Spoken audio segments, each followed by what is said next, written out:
The story begins with two maids of a very influential duke discussing the latest gossip. One asked the other if she had seen the number of advertisements where the duke was looking for a bride. Another maid added in surprise that who would even want to marry this duke because he is real trash. The first objected that no one cares, just look at his face. The second maid said that everyone around knew what a scandal the duke had made at yesterday's party. The first one asked not to speak so loudly because they can be heard even then. You won't envy the exact one. Nevertheless, they discussed the latest gossip, that the duke forced a drunken baron to kneel when he doubted his lineage, and also ordered a servant to pour dirty water on him. The first maid, after all these last stories, concluded that all this could speak only about one thing, about his vile character.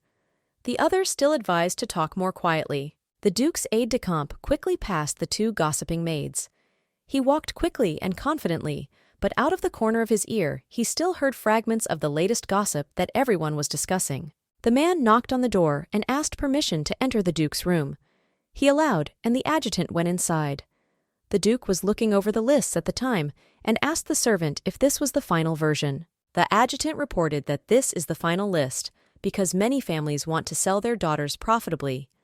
At that time, the duke was looking at potential brides and he was interested in one photograph. The assistant tried to somehow influence the duke's decision and asked him if it was possible to look for a life partner in this way, but the duke did not want to listen to him.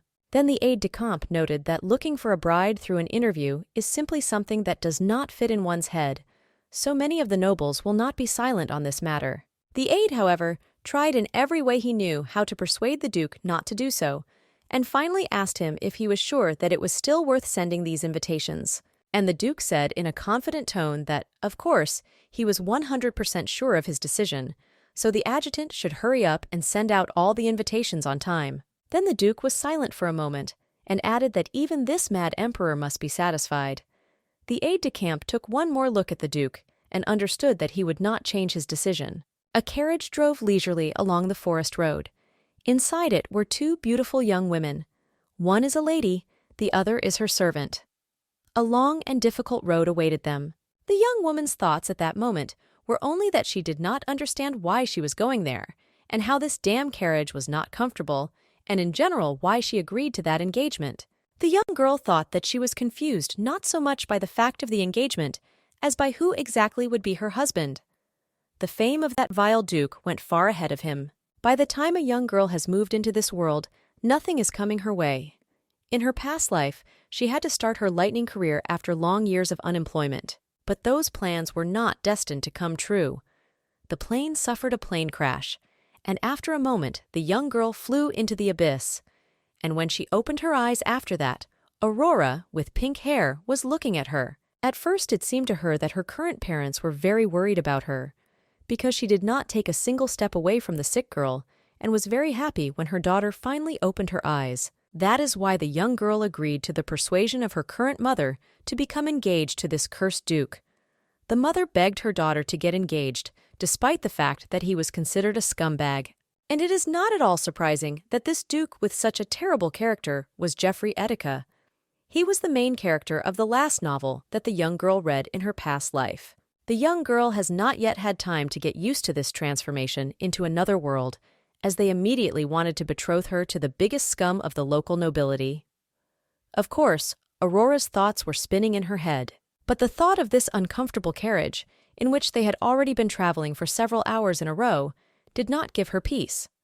Aurora's legs went numb, and she couldn't feel her buttocks, which also added to her discomfort. The maid, who was riding next to the young lady, said that the sighs that the lady makes all the way are very distracting to the maid, and she asked her not to do so, dear. The maid's name was Angela, and she was Aurora's personal maid.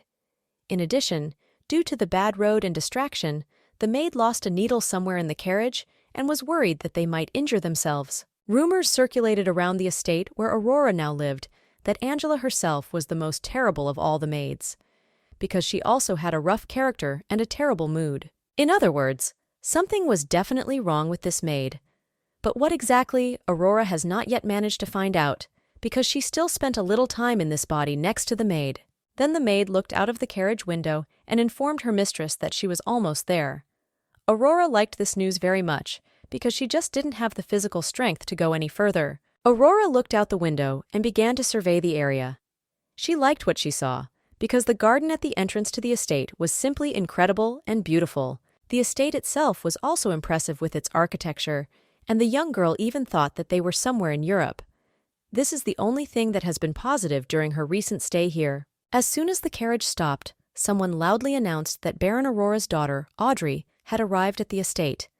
In her head, the young girl is still not quite used to being called that way. A servant was already waiting for the young girls at the door of the carriage.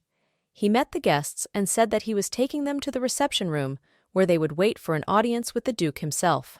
The maid looked around the road and said that she thought it would be much colder in the north, but the local climate cannot help but please. Aurora also added that she would not need to acclimatize. Aurora also added that from the point of view of geography, this is a more central district. But due to military events, the country was divided in half, so the north ended up in this area. But despite the discussion about the geographical location, Aurora was thinking about the Duke himself. She was surprised that he did not even come out to meet her, because she was his bride. The young girl silently followed her husband and thought that such a meeting definitely could not lead to anything good. This is because the Duke looks down on her family from the very beginning. But then, unexpectedly, a tearful young girl ran to meet them from the side of the Duke's office. She rehearsed that there is power, and her maid ran behind her, who could not stop the lady. The young girl shouted that she did not come here because she wanted it herself, so let the damned Duke go to hell with his engagement. The maid begged the girl to stop. Aurora turned and looked in the direction of the two women. The maid asked the lady to calm down and pull herself together. Because you can't behave like that in public, that girl was like Fig. But the young girl was even more struck by the fact that two weeping women ran after this man, and he did not even blink an eye, as if nothing strange had happened here. Therefore, Aurora decided to look into this in more detail. She turned to the man, and when he asked how he could be useful, she asked him what kind of woman she was. The man stopped and turned to the young girl. His facial expression showed that he was completely unfazed, as if these were normal events that happen here every day. Then, after thinking for a while, the man informed Aurora that the woman was one of the candidates for the Duke's bride, the same as Mrs. Aurora. At such a message from the servant, Aurora could barely stay on her feet. She once again asked if she understood everything correctly and that she is a candidate for the Duke's bride.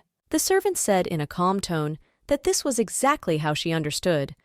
In the end, the man said that Aurora had come to the Duke's estate for an interview. Aurora said that this is the first time she is hearing about any female candidates, and the man unfolded a list of female candidates in front of her and showed that she was in 44th place here. In the waiting room, where the young women could rest and refresh themselves, Aurora mused aloud that only a madman would conduct an interview to find a bride. All the more, Aurora was angry, not that she didn't even know about it.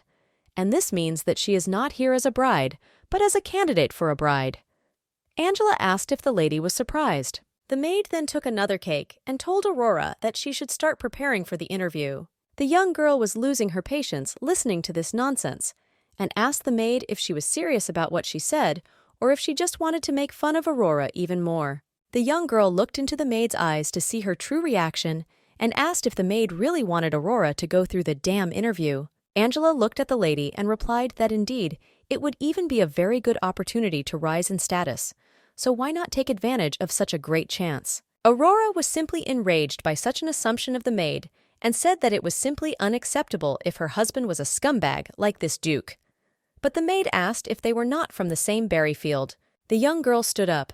She yelled at the maid if she even thought what nonsense she said. But the maid just blinked her eyes and said that she meant it in a good way. Aurora looked at the maid and thought that of course that was what she meant, and now she wanted to spin it as if she didn't want to offend the young lady.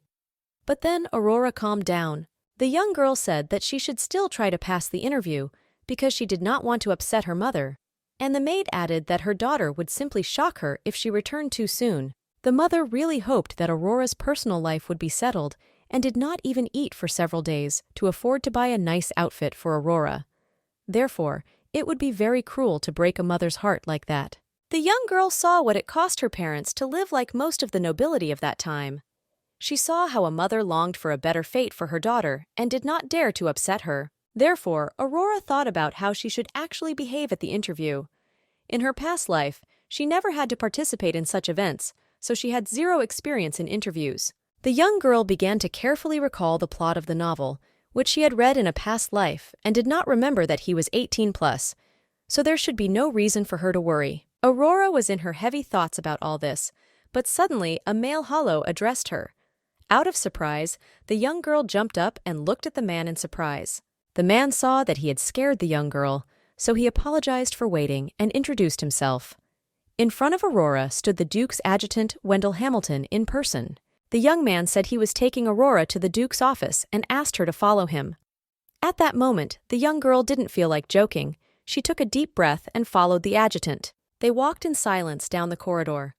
The first man, followed by a young girl who began to worry even more.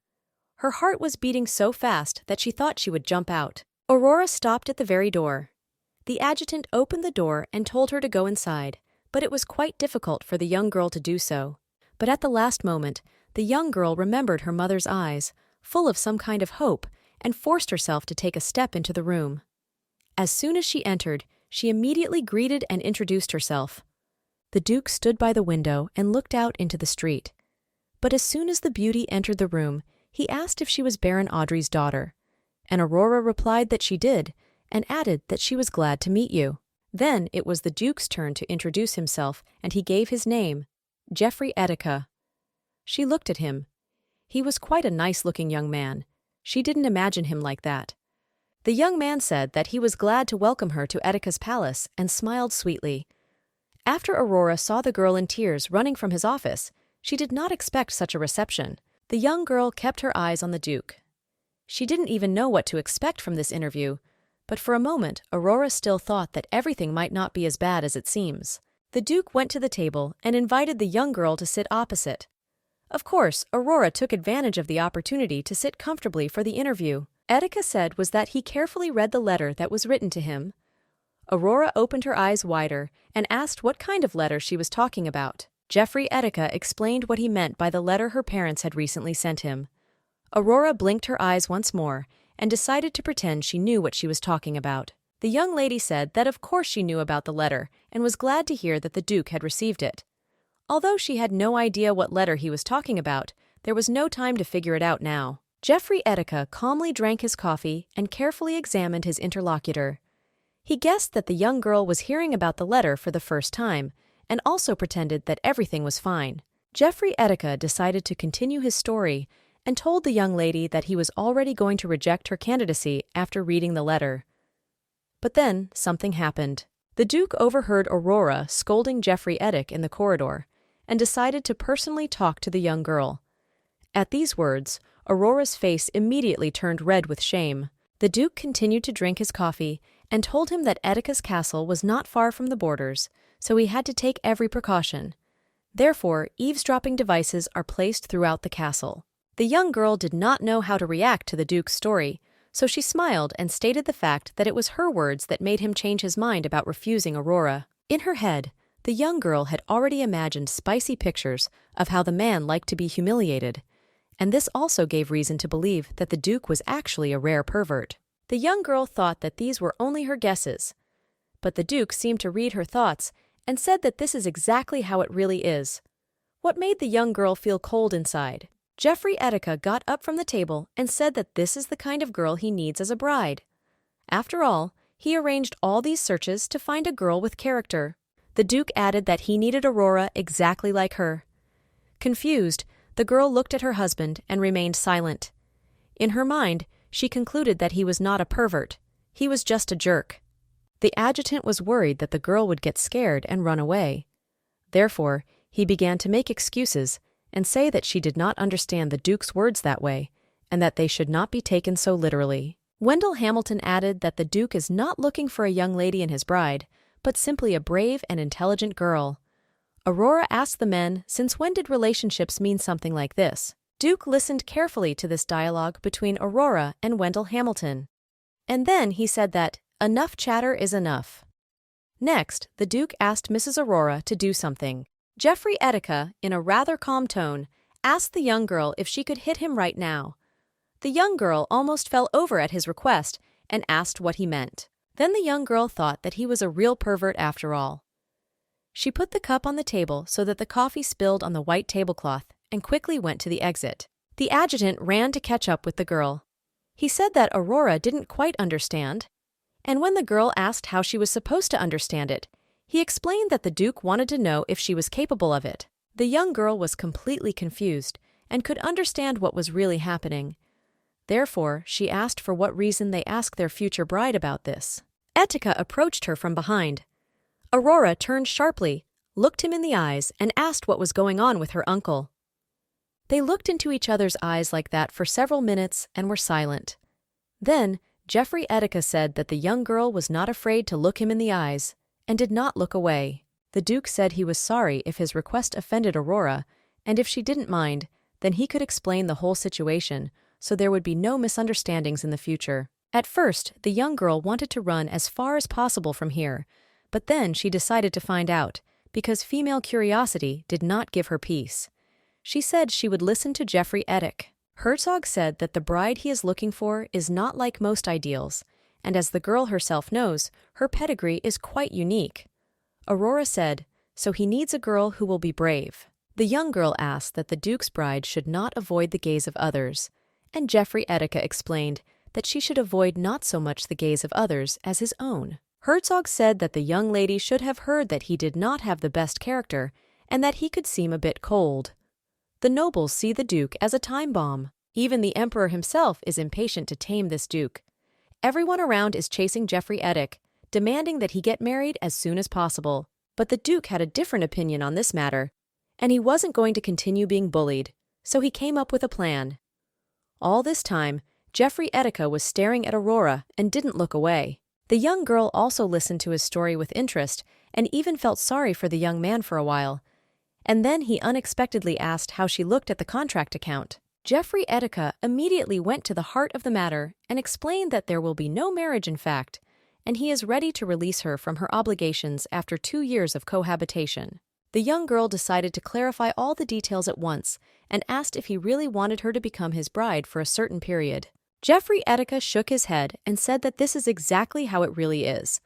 And then he added that she was catching on very quickly, despite what was written in the letter from her parents. Jeffrey Etika decided to discuss everything before the signing of the agreement, and once again specified that she should play the role of his bride for the next 2 years. And the Duke himself at that time will play the role of a piece of garbage who fell head over heels in love and turned upside down. Aurora flinched as she realized that he knew his name behind his back. Jeffrey Etika looked at the young girl's surprise and told her not to tell him that she was surprised, although Aurora was thinking something completely different. Aurora thought and asked the Duke why he asked to hit him a few minutes ago, and Jeffrey Etika explained that he wanted to test her reaction and courage. After all, the Duke has already faced many times when most other people cannot even look him in the eye. They sit as if on trial and await the death penalty. Jeffrey Etika said that sometimes he doesn't even have time to ask a single question. The girls ran away with tears in their eyes. Some sometimes do not have time to introduce themselves. Some are afraid to come in at all. That is why he is already tired of wasting his precious time. And he already knows from the first seconds that those girls definitely do not suit him for this role. Aurora remembered that crying girl. Jeffrey Etika said that the young girl does not show a similar reaction to the reactions of her predecessors, so he would like to make a deal with her. Aurora looked at the man and could not believe what she was hearing with her own ears. Then she reflected and said that he was just testing her on how she could handle herself in a difficult situation. Then the young girl thought in her head that everything was not as bad as she had imagined before. She was left with the question of what kind of reward awaits at the end of the deal. But the Duke was silent and waited for her decision. Therefore, Aurora decided to immediately agree on everything and directly asked what the compensation would be for her lost 2 years of life. Wendell Hamilton's eyes lit up. He did not expect that one day it would come to such a question, so he asked the Duke to be the one to acquaint Lady Aurora with the reward. Wendell Hamilton approached the young girl and handed her a stack of papers. He said that there are securities for the transfer of the mine, real estate rights. Wendell Hamilton began to tell that beautiful colored diamonds were mined in those Belbeta mines, and the estate was a huge townhouse in the capital. Wendell Hamilton added that as far as commercial real estate is concerned, it is in an area that is incredibly profitable, And all this could happen to a young girl. In order to receive such incredible wealth, only one thing was needed: the fulfillment of the terms of the contract. The young girl overheated the securities, and her eyes almost popped out of surprise. As soon as Wendell Hamilton agreed, the young girl did not hesitate and immediately asked where she should put her signature in order to conclude this contract. In her head, the young girl was already imagining how she would dispose of such a dowry. But the Duke said there was one more thing she should know before she signed. Jeffrey Etika told the young lady that if she had even the slightest hope that his love for her would ever show up, she should just back out of the deal right now. Jeffrey Etika looked sternly at the surprised Aurora and said that she had nothing to do with him, no matter how hard she tried to make him fall in love with her, and asked if she was ready to fulfill this condition. Aurora was no longer going to be silent in response, so she said that of course she would be able to fulfill this condition, and she asked what will happen when he falls in love with a young girl. The Duke fell silent in astonishment. For several minutes he did not even know what to say to her, and she, in turn, thought that he was the first to start behaving aggressively, so let him get the same. Jeffrey Etika still told Aurora that this would never happen, so she might not even dream about it. The young girl has already entered the excitement. Her eyes sparkled, and she told the Duke that if he was so sure, maybe they would raise the stakes for more excitement. Jeffrey Etika looked at the young girl with different eyes. He had no idea that she would be so brave. So he took her hand and looked straight into her eyes. The Duke said that if it did happen and he fell in love with a young girl, he would become her faithful dog for life. Jeffrey Etika specified that he would serve her like a faithful dog, which drops everything and runs to its master at the first call, and asked how she likes the terms of the agreement. The young girl liked this prospect very much. So she looked at the Duke and said she agreed to his terms. But the Duke then asked the young girl what if she was the first to break the terms of the contract. So what will be the benefit of this agreement to him? Aurora was confused and did not know what to say. The Duke himself came to the rescue. He thought about it and said that if she was just stripped of all rewards, in case she fell in love with him before the end of the contract. The young girl resolutely put her hand on the contract and said that it was just a wonderful decision that could only happen in their lives. She came closer to the Duke and touched his nose with a feather. She cheerfully said, looking into his eyes, that she would never fall in love with him in her life. As soon as the contract was signed, the young girl left the office and quickly went to her maid. The maid was impatiently waiting for her mistress and worried about her long absence. Angela said that she finally waited for Aurora. She thought the interview would go faster. The young girl supported the maid's hopes and said that she had been there for more than an hour. Exhausted, Aurora fell on the sofa and could not feel a single muscle in her body. The maid said she could see something flying out of her body, but the lady replied that the maid should not worry, it would return. Aurora then told the maid in detail what had happened after she entered the Duke's study, and the maid, after listening to the girl, said that quiet people know how to cause problems. The young girl said that she did not believe in all this talk. That maid asked Aurora if she was not sometimes one of those people who like to make big mistakes. That young girl said that the maid should not even worry about this, because he is definitely not to her taste, so you can be 100% sure that she will not lose the contract. But the maid wasn't so sure. She asks Aurora if she remains as confident after seeing the Duke's face, and the young girl thought after these words. Aurora remembered Jeffrey Etika's face and already regretted in her mind that she had decided to raise the stakes. After all, the Duke may be a scumbag, but he is 100% exactly her type. That young girl did not think of withdrawing from the terms of the contract, so she got up from the sofa and said that in any case she would fulfill the terms of the contract and receive such a good reward. And then, after thinking, Aurora added that she thinks that by that time she will find a more attractive and rich young man with whom she will fall in love, and after the contract she will marry. The maid looked at her mistress in such a way that Aurora even said that she was looking at her as if she did not believe the young girl's words for a single gram. And Angela said it was. Meanwhile, in the Duke's office, he and his adjutant were discussing today's casting of brides. The adjutant was very glad that finally this problem with an asterisk named after managed to solve. Wendell Hamilton looked at the Duke and asked if he liked his bride. He was holding a glass of wine to celebrate today's event and thought a little. Then the Duke said that the adjutant himself knew the answer to this question. There was nothing he did not like. And Wendell Hamilton was glad that they managed to find the perfect person for this role. Wendell Hamilton reasoned that half the candidates were charmed by the Duke's face, and the other half were simply sold out by their family. The Duke said the same thing happened to Aurora Audrey. Jeffrey Etika also added that it seems that the young girl really did not know about the letter that her parents wrote the day before. He remembered her reaction and already surely knew about it. Then Jeffrey Etika got up from the table and said that it wasn't important for now and they should get it over with. But the Duke had one more assignment for his assistant. He told the aide-de-camp to see that this wonderful news was immediately delivered to the imperial palace. Wendell Hamilton himself understood what needed to be done next. Leaving his office, Jeffrey Etika said that finally now, all these people who constantly poked their noses into his personal affairs will finally stop getting him. 3 days later, 2 maids were cleaning the room. One already wanted to leave quickly and asked the other if she had finished cleaning. The second answered that she almost managed. It was the room of the new girl who had recently moved into their estate. It was Aurora's new room. The girl was lying in bed and thought that she had broken the jack sweat with this deal. The young girl could not be satisfied with her new room, new bed, new clothes, new maids, new estate, and decided to make the most of everything. After all, her former room in her parents' house was just a dump compared to these luxurious apartments. In her former room, the ceiling was constantly leaking, and it was terrible. When the young girl took a bath after the journey, she could not believe that there was hot water there. And Aurora again felt like a living, beautiful girl, just like in her past life. But then she realized that Jeffrey Etika never appeared after their last conversation.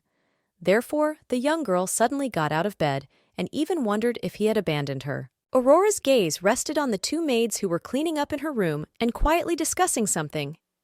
The young girl immediately understood that it was some latest high society gossip. Aurora decided to find out what exactly the maids were gossiping about and turned to them. When the girls returned, Aurora smiled and said that if they had any questions, they could ask. The maids looked at each other in disbelief and looked at the lady in silence. The young girl decided to say in a more convincing voice that sometimes she too is bored, so she would gladly answer their questions. One of the maids asked the young girl if she was sure about it. And Aurora once again told the girls not to be shy and ask what interests them the most. One of the maid's eyes lit up after such a convincing speech of the young girl, so she glanced at her neighbor and decided to ask one piquant question. The maid plucked up courage and asked the young lady if it was true that Jeffrey Etika had love at first sight. Because everyone in their womb is talking about it, and not only. The maid also added that His Highness arranged all this selection just to see the young girl, and when that happened, he rejected all the other applicants. His Highness could not sleep after seeing Aurora and waited for the day when he could see the beauty. And when the Duke found Aurora, they both promised each other eternal love. Another maid added that she had heard how His Highness behaved very gently with the young lady and asked if all this was true. Because everyone is just talking about it. The maid said that these conversations were no longer limited to the walls of their castle. They instantly spread throughout the country. And Aurora, after hearing all this, confirmed that it was all true. The young girl herself politely smiled and shook her head, although she mentally noted that she was hearing about all these rumors for the first time and that someone had tried quite well. So the young girl decided not to wait for His Highness to come to her and decided to visit her fiancé herself.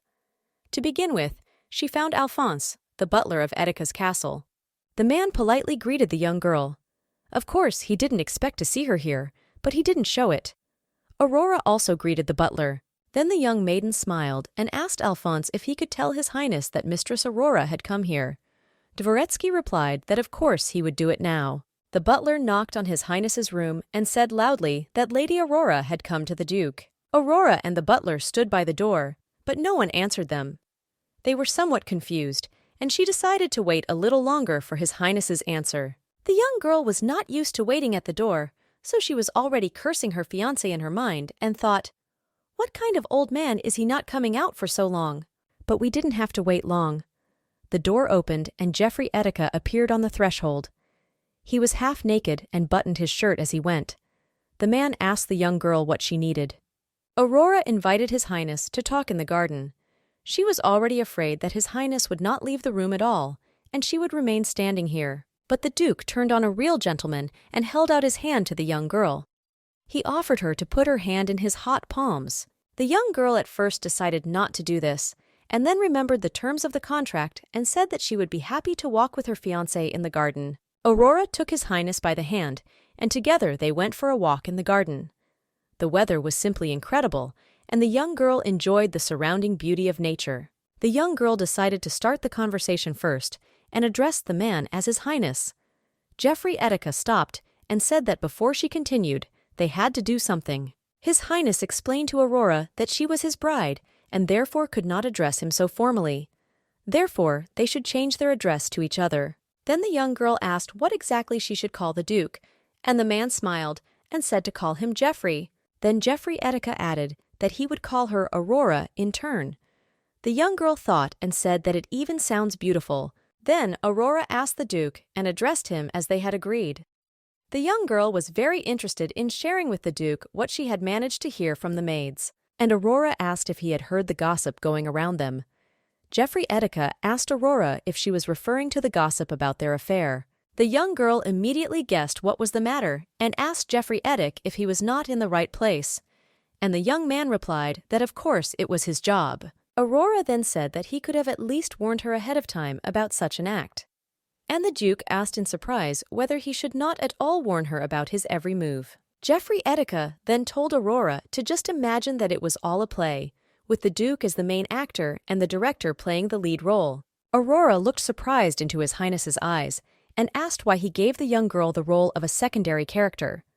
Of course, she was counting on one of the main roles. But the Duke looked at the girl and said that, of course, she does not have a secondary role in this play. She is just an extra, whose name is not even on the poster. The Duke also added that they would both have to act as lovers, which meant there would be awkward situations with physical contact, and they both agreed to those terms of the contract. Then, Jeffrey Etika took the young girl's hand and kissed it tenderly.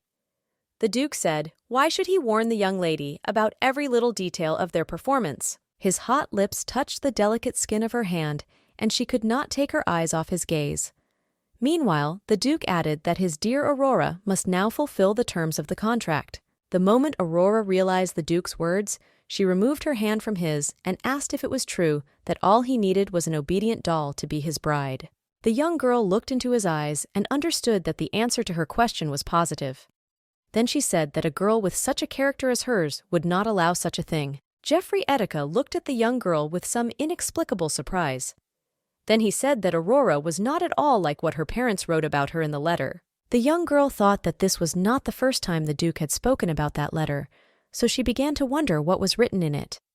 In her voice, she said that, to be honest, she had not read that letter. Aurora thought and asked His Highness if she could look at that letter from her parents, because she was wondering what they had written about her, and the Duke said that of course it is possible. They returned to his office. The Duke took out a letter from the drawer and handed it to his bride. The following was written in the letter. Dear Duke Etika, we are grateful to you for accepting our daughter. Then the parents wrote to the young Duke that their daughter radiates incredible beauty, and she will obey her husband during the day and especially at night. The young girl, reading these words, blushed with shame. Out loud, she said that it was a complete delusion, and if he believed even one word from the letter, then let him forget about it forever. The Duke sat down on the edge of the table and said, Does Aurora mean that she is not at all what it says? And the young girl resolutely answered that not even close to that. Then the young girl decided to put all the dots above, and at the very beginning they were assigned, and asked Jeffrey Etika to show her even a shred of courtesy. Aurora explained that she would like them to discuss in a civilized manner all matters that in any way concern her. The Duke looked at his bride in surprise. Jeffrey asked Etika what was the point of telling her about the plans, since she might not agree. And Aurora explained that if it is within reasonable limits, then she will take the information into consideration. The young girl also added that if plans or affairs go beyond what is permitted, she will refuse to take part in it.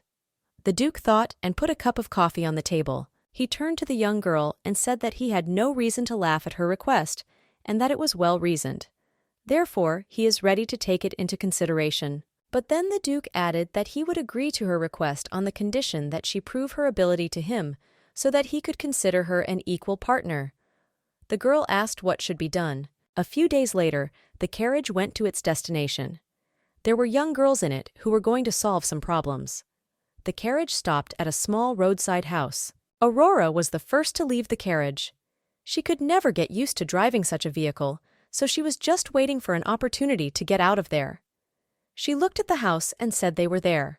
The young girl looked around the room and headed inside.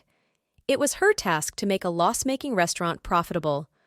Aurora was followed by her personal maid, Angela.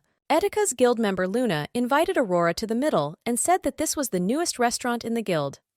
Aurora asked who came up with such a strange name. The girl did not like it, Taste of Man. The Aurors explained that this name symbolizes their mission, to share the taste of human cuisine with other races. When the girls went inside, Aurora noticed that the interior was quite nice. The waiters inside immediately drew attention to the unusual guest. At first, they were surprised that a person visited them and thought that the girl was simply lost and looking for a way. But Luna decided to immediately clarify the situation and got Etika's coat of arms. She introduced herself and also did not forget to introduce the lady on her right, Aurora, who was the bride of their duke. The men clearly did not expect such a turn. One of them shouted to another waiter to immediately call the owner of the restaurant. Others kept their eyes on the distinguished guests. A minute later, a woman appeared in front of the guests, who apologized for such a late greeting and introduced herself. Her name was Oscar, a personnel manager. Oscar said that she personally escorts distinguished guests to the best places of the establishment. The young girl said that it was nice to meet her and gave her name as well. The young women were seated at an ordinary wooden table, and Aurora thought that the best seats certainly didn't look very good. Oscar brought the menu and offered the girls to choose dishes. Oscar said that they offered 2,576 different human dishes at this place and offered to look at the menu. The woman put a thick book with dishes on the table in front of the girls. It took a long time for the young ladies to just leaf through the tome with dishes, and they ordered several items.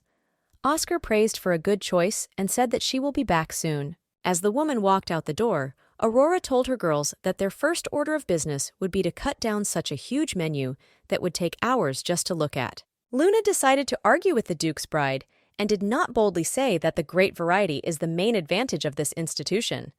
And Aurora replied that quantity does not mean quality. Out of the corner of her ear, Aurora overheard the cooks complaining to Miss Oscar about the supplier, who had again brought some strange plants that you couldn't look at without tears.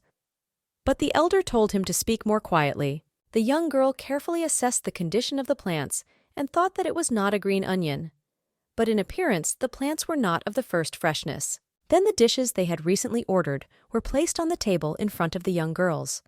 The waiter happily reported that dinner was served and they could enjoy it. Aurora first visually assessed the dishes and noted that they looked quite appetizing. Another advantage is that it didn't take long to cook, which is also a big plus. All that remains is to taste this beauty. But when the girls put the first piece in their mouths, they couldn't even swallow it, because the taste was simply disgusting. The waiter asked if it was really so bad, and Angela decided not to be tactful in her statements. She answered that everything was really terrible. Aurora's attention was drawn by some commotion. The young girl turned her head and saw how a bunch of orcs entered the restaurant, who were unhappy with the fact that they had to wait and shouted loudly where their food was. For the first time in her life, Aurora saw representatives of a non-human race, so at first she carefully examined them and then asked the waiter if the orcs really came to their establishment. Luna smiled and explained that the orcs were their most frequent customers, and they are the ones who make the big orders every night. There were quite a few orcs. They behaved loudly and shouted to the entire establishment that they were hungry and urged the staff to serve them faster and feed them tastier. The waiters simply ran between tables with visitors, trying to serve them as quickly as possible. Then the orcs began to shout to bring the bill and compete to be the first to pay. Aurora looked at this demand among patrons and thought that the Taste of Man establishment had quite a lot of regular customers and could not understand why they were in the red zone in terms of profits. The young girl decided to take the pain to thoroughly study the operation of the restaurant and asked the landlady to bring the accounting book to look at the digital calculations. Of course, Oscar was surprised and even a little scared, but the woman did not dare to argue with the bride of the Duke himself. Therefore, after a few minutes, she handed over the ledger to Aurora. It didn't take long for the young girl to understand that nothing was right in the calculations. She told the owner of the restaurant about it and noted that the calculations were a complete mess. But Oscar looked at Aurora, then lowered her eyes and said that she apologizes for such calculations. but they are all inexperienced here, so it is difficult for them to cope with all this. Aurora immediately understood that the woman manager was not telling the truth.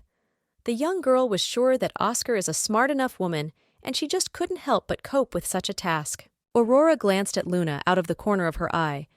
The young girl was also silent, so Aurora immediately understood that she was also involved in this, so she did not interfere here. It became clear to Aurora that she had to deal with everything herself, and that she should not count on Luna's help here. Therefore, the young girl abruptly got up from her chair and asked to be taken to the kitchen. Oscar really didn't want the Duke's bride to go there, so she tried to dissuade her from such an idea all the way, explaining that the kitchen is quite dirty and dangerous. But Aurora could not be convinced. A minute later, she opened the kitchen door and introduced herself to the staff as the Duke's bride. Then she asked not to pay attention to her and to do her usual business. The first thing Aurora noticed was the cleanliness of the kitchen.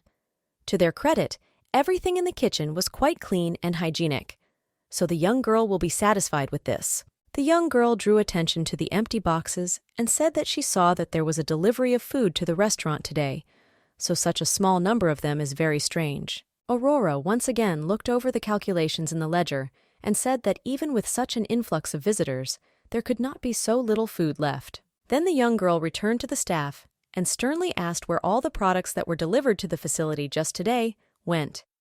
The man stood and did not know what to say to the Duke's bride. The landlady herself decided to come to the young man's aid. She told the Duke's bride that there were enough checks for today. Oscar lowered his eyes. Oscar then looked at Aurora and continued that even if the young girl continued to look for something in her checks, she still wouldn't find anything. Aurora looked at the owner of the restaurant and understood that she was trying to hide something very carefully. So she asked her if there was anything Aurora was looking for, and the owner of the restaurant hastily began to answer that, of course, she had nothing to hide, and everything was recorded in detail in the accounting book. Oscar lowered her eyes and looked at the floor. Aurora then sternly told the owner of the restaurant to answer the question of where all the food went if they had nothing to hide from Aurora. But Oscar had nothing to say to the Duke's bride. They continued to look at each other and remain silent. The representative of Etika's guild, Luna, was also silent. Aurora heard some noise near the door that led to the street. She returned there, and the young man standing near the door apologized for the noise. The Duke's bride immediately directly asked her husband if there was anyone at the door, and he was confused, blushed, and began to assure Aurora that there was no one there. But Aurora said that the more he tried to hide it, the worse he was making it for everyone, and opened that door. Behind them stood a bunch of beggars holding empty bowls in their hands. Everything became clear to Aurora now. She said out loud that it was precisely because the restaurant was feeding the poor that it was losing all its profits. That is why, despite such demand, it is unprofitable. The young girl covered her face with her hand and mentally cursed Jeffrey. Aurora was sure he knew all of this from the beginning and sent her here to lose anyway. Aurora looked at all the staff, who were also aware of their guilt, and thought that how could she fix it now, because almost everything was given to the poor. The young girl imagined that narcissistic man, who probably wanted to see with interest how she understood accounting accounts, when he knew about everything in advance. Of course, the young girl was very surprised by the fact that His Highness is engaged in such a noble business, which was impossible to even think about, and how she can get out of this situation now. Oscar lowered her head and apologized for not telling her from the beginning. And then she asked the Duke's bride to pretend she hadn't seen anything here today. Oscar added that if she did not help these poor people, they would simply starve to death. Aurora asked Luna if she knew about this charity, and she nodded in response. Luna said that until the day they opened this facility here, orcs were attacking people and stealing their food, and it continued more and more every day. Therefore, the founders of the institution had no other choice, because they had to help people. Aurora asked why it was done in secret and used the restaurant as a cover, and Oscar explained that the Emperor does not approve of charity projects, so it was the only way out to help people. And the nobility at the top always turned a blind eye to the suffering of ordinary people. Then Luna realized that this also applies to Aurora, because she is also the Duke's bride, and added that they probably don't want that, but Aurora said that the girl was absolutely right. Aurora then told all the staff in a determined voice that now was the time to deal with this problem, and she wants to help them in this. The young girl asked if she understood correctly that those people who are waiting for their portion have been starving on the street since the time when Aurora visited the establishment to check. Oscar bowed her head and nodded. Then the Duke's young bride took a plate of food and opened the door to the street. Hundreds of hungry eyes looked at the girl. A young girl asked the people waiting outside if they had come here for lunch today, and the people said that yes, they would really like to eat because they had almost no strength left. Aurora looked into the little girl's hopeful eyes and told her to take her portion and satisfy her hunger. Other people stood with empty plates and looked at the Duke's bride. Aurora looked at them and said they could also take their portions of the lunch that was already waiting for them. The young girl called all the staff and said that she did not know who they were taking her for, and she was not one of those people who would refuse the starving. Aurora then announced that she had come to this restaurant with a purpose. Therefore, she is not going to give her up, and all that is required from the staff is to cooperate with her. The restaurant workers looked at Aurora with admiration, and only Oscar dared to ask about the purpose of the speech. Aurora explained that their main goal is to make a profit. The employees immediately bowed their heads, thinking that they would have to forget about the charity, and Aurora explained that she was not going to stop the charity activity. The Duke's bride then called a little boy to her, whom she had noticed when a delivery of groceries had arrived. The boy was surprised, but boldly approached Aurora. Aurora asked him to bring the vegetables he had been complaining about recently. The boy asked in surprise what they were talking about, and Aurora explained that she meant green onions. The boy quickly ran to the compound and after a few minutes was in front of Aurora with a basket of green onions. He asked if this was exactly what the lady needed and why they were needed at all. And Aurora began to explain that you need to take this green onion, wash it well and chop it, and then add additional ingredients and fry it in olive oil until golden. But in order not to talk for a long time, the young girl took all these ingredients in her hands and started cooking. And after a few minutes, they fried a whole bunch of pancakes with seafood and green onions. The boy looked at the pile of green onions and could not believe that they could be eaten.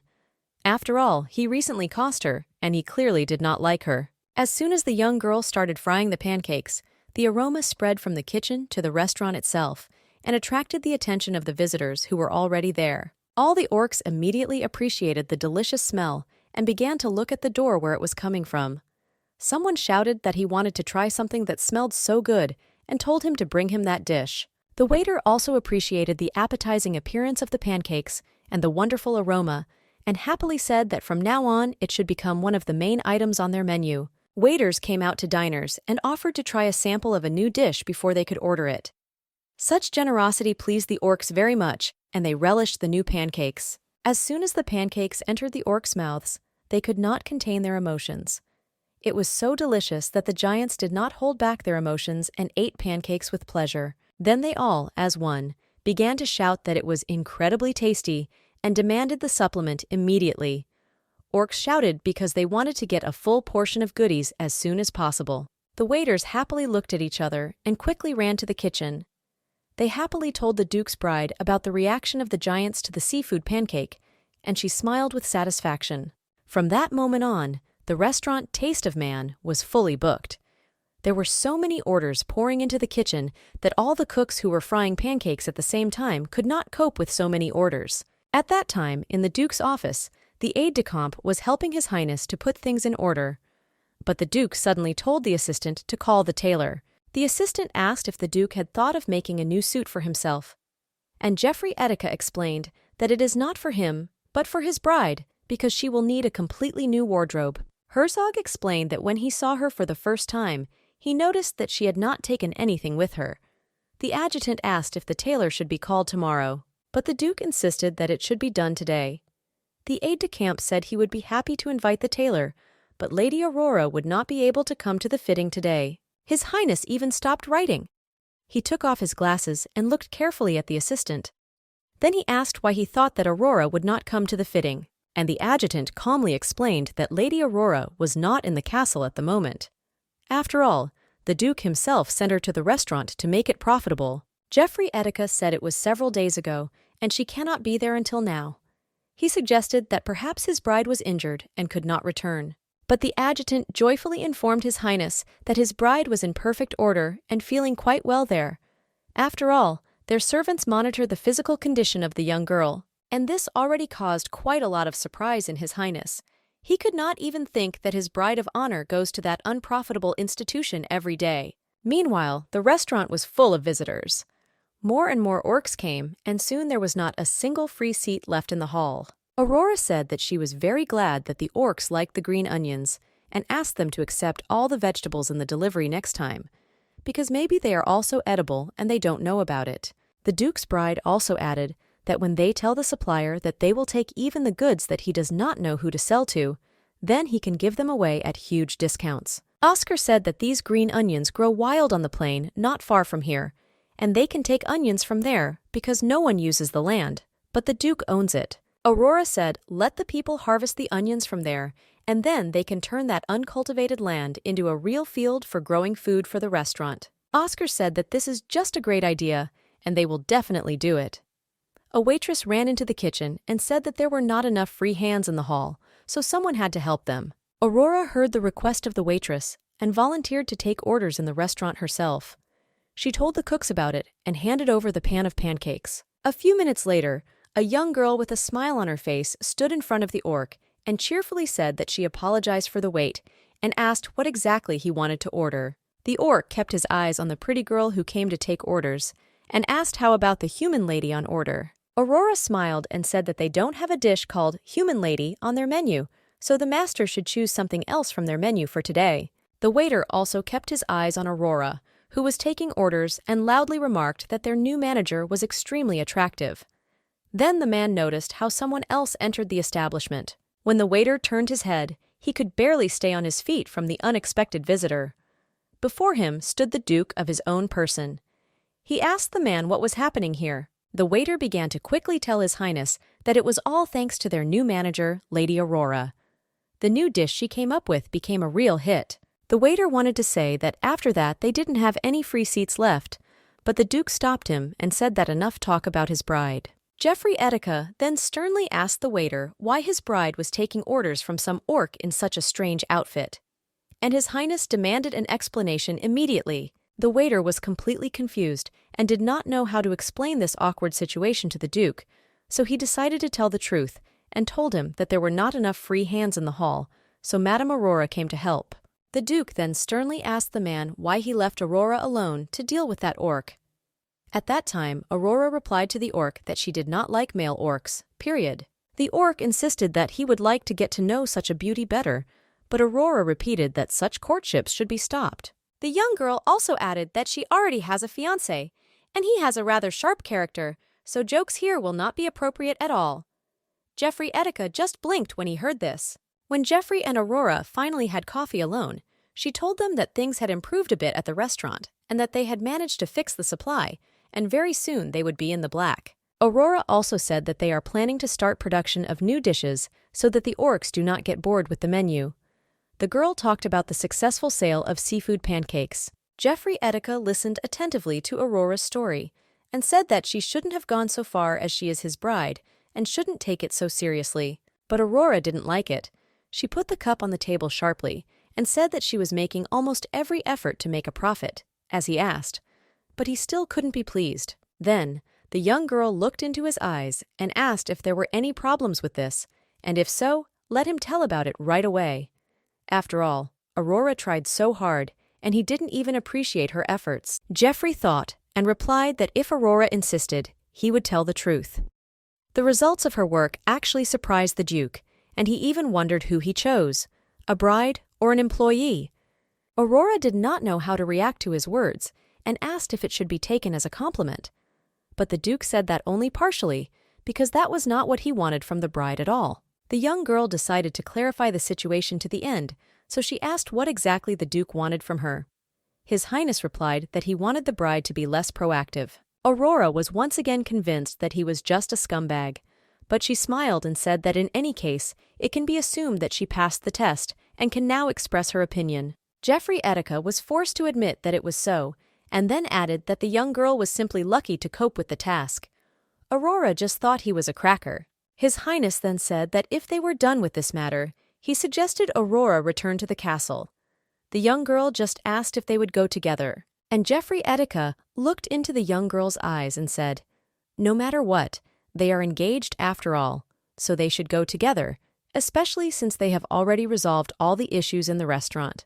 Aurora didn't like that the Duke always had the last word, so she said she just decided to ask, but he said again that he just decided to answer. Luna and Oscar approached the young people and told the Duke's bride that today they just worked incredibly fruitfully, and therefore all visitors and staff are satisfied. That young girl informed them that she had to return to the castle today. And then I thought about why women smile so suspiciously. Luna winked at Aurora and said she should have fun with His Highness. And Aurora realized that the women had heard their conversation, and now new rumors about the Duke and her would spread around the neighborhood. But Aurora told the women that she would return to the restaurant tomorrow to take care of some business. The women were happy that the Duke would come to take his beloved to the restaurant in his own person. Jeffrey Etika said the young woman would not return to the restaurant tomorrow, and when Aurora asked why, he explained that this was enough to test her abilities. The young girl tried to explain that there were still matters to be brought to a logical conclusion. But Luna said that they will send the reports and there is no need to be here. Oscar added that Ms. Aurora could just visit them whenever she wanted.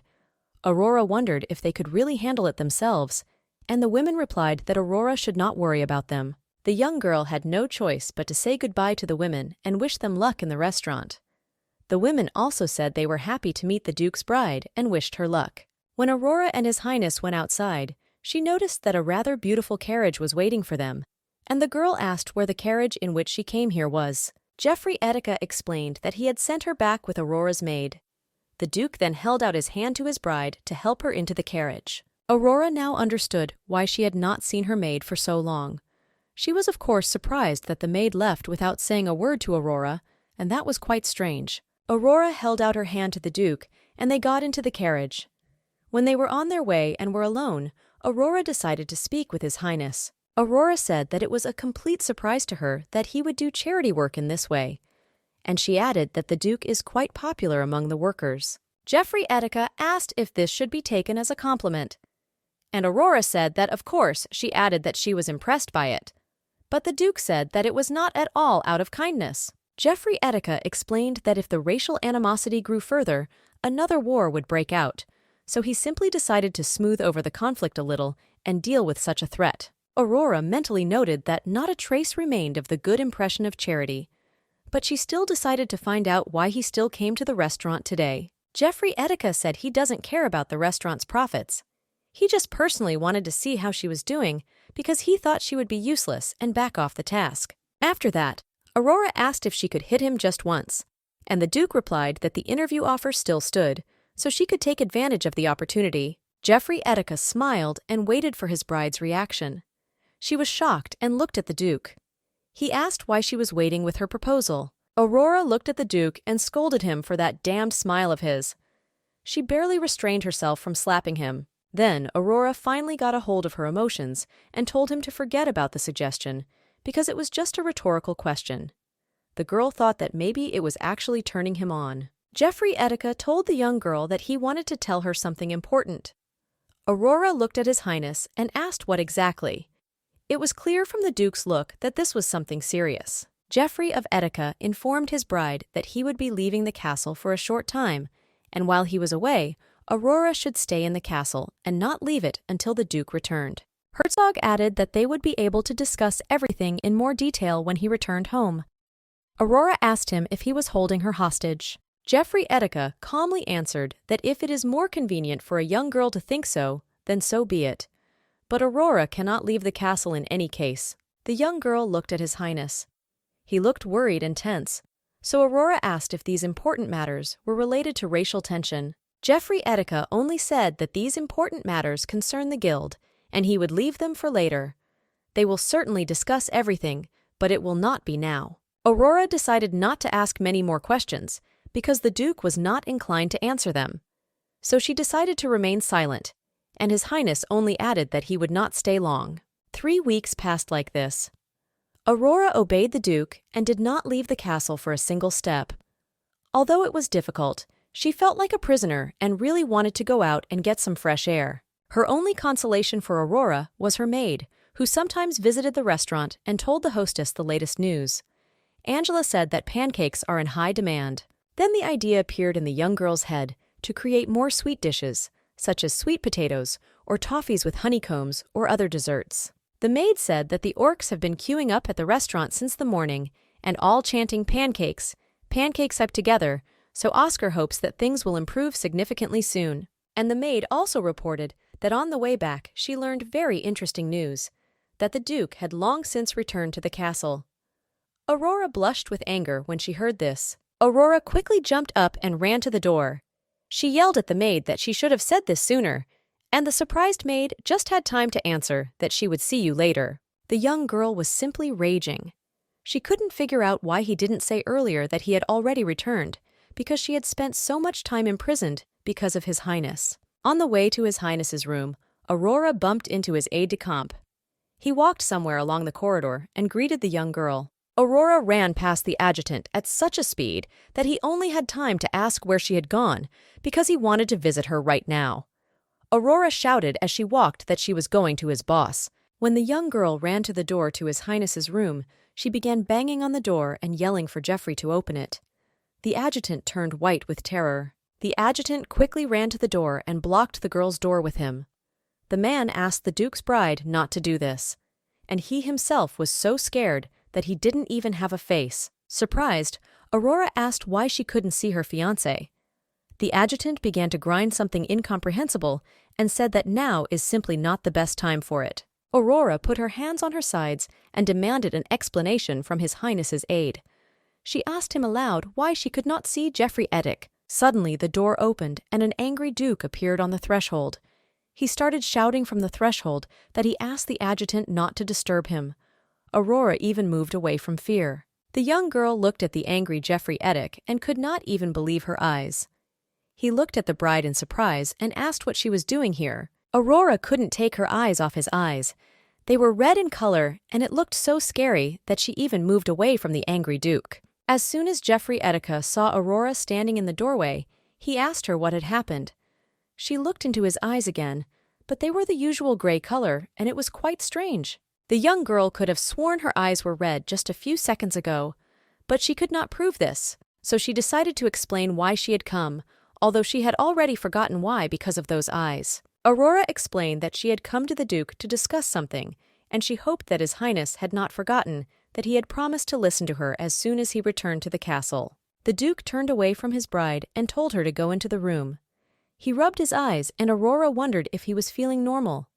He replied that it should not bypass her. Geoffrey Edick put on his glasses and said that the young lady had not chosen the best day to visit, but he would still keep his promise and discuss some matters with her. Aurora looked at His Highness and noted in her mind that the glasses fit him very well and made him look even more mature and attractive in them. Geoffrey Edick and Aurora remained silent for a while, and then the Duke himself decided to break the silence.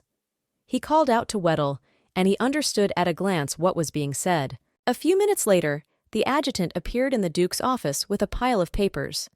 He approached Aurora and handed the documents to the girl. The guy said that she took those documents. Aurora carefully unfolded them and began to reread them. As soon as she saw it, it was her schedule for the next few weeks. It said that starting next week she will receive ethics lessons. These lessons in ethics and culture were needed to prepare the girl for life in high society. The adjutant boasted that everything was organized in the schedule, and Aurora was shocked that everything was packed. Rereading the carefully planned schedule, Aurora asked why the engagement would take place so quickly. In just a month, the girl was worried that this time would not be enough. But Geoffrey Edick confidently answered that this is a sufficient period. Then, the young girl asked about the number of guests, whether it would be a modest banquet or a grand party. But His Highness assured that, of course, there was no talk of a big banquet. It will be quite extravagant to the point of impossibility. Meanwhile, Aurora was familiarizing herself with other points of the schedule. Geoffrey Edick watched the young girl's eyebrows rise to the mountain in surprise, then fall again, and he waited for her resolution, not daring to interfere with her reading. Then, His Highness still couldn't stand it and asked what she thought about it. Aurora replied that everything looked pretty cool. Herzog noted that her reaction was somewhat phlegmatic. The young girl tore her eyes from another sheet of paper and looked at Geoffrey Edick. She asked him what kind of reaction he expected from her. He said that he heard how many young ladies simply dream of a magnificent engagement with a lot of guests and gifts. But he thinks that Aurora is not from that number. Then Aurora said that this is exactly what happens when a girl marries only for profit. Jeffrey Etika sighed and said that now he understood. The young lady told the Duke that she didn't care what was going to happen there, but she still thought that the brighter the engagement, the better for everyone. Aurora also remarked that if he didn't act like he loved her, the engagement wouldn't be worth a penny anyway. But Jeffrey Etika demonstrated that it can be done. Then, Aurora confirmed that if he behaved accordingly, everyone around him would definitely believe the story that the Duke himself had invented about their engagement. Aurora, after a little thought, said that this party would be her debut in high society, and Jeffrey Etika confirmed her opinion on this matter. Jeffrey Etika then pointed to the next page and said that since rumors about their relationship were spreading at lightning speed, she should study it well. On the page shown to His Highness, it was noted as a passionate love project of Duke Edicus. Aurora thought, what kind of old man was he writing something else here? The adjutant ventured to explain and told this story in detail. During his business trip to the east, the Duke of Etika fell in love with a girl, but when he returned home, he never learned her name. Jeffrey Etika couldn't get her out of his head, no matter how hard he tried, and set up this interview, saying that if he couldn't find her, she would find him this way. And it was then, during the interview, that Jeffrey Etik had a fateful meeting, and he finally united with the woman of his dreams. This relationship should be blessed by the sun, and it will last forever. The adjutant summed up the whole story, noting that it was simply the romance of the age. Aurora looked at him in disbelief and asked if anyone should believe this story. But the adjutant assured that people liked it very much, and they retell it by word of mouth, sometimes even adding their own details, which makes the story even more interesting. Aurora thought that people in this world were so gullible. And then she turned to Jeffrey Etik and asked him if he was sure of himself.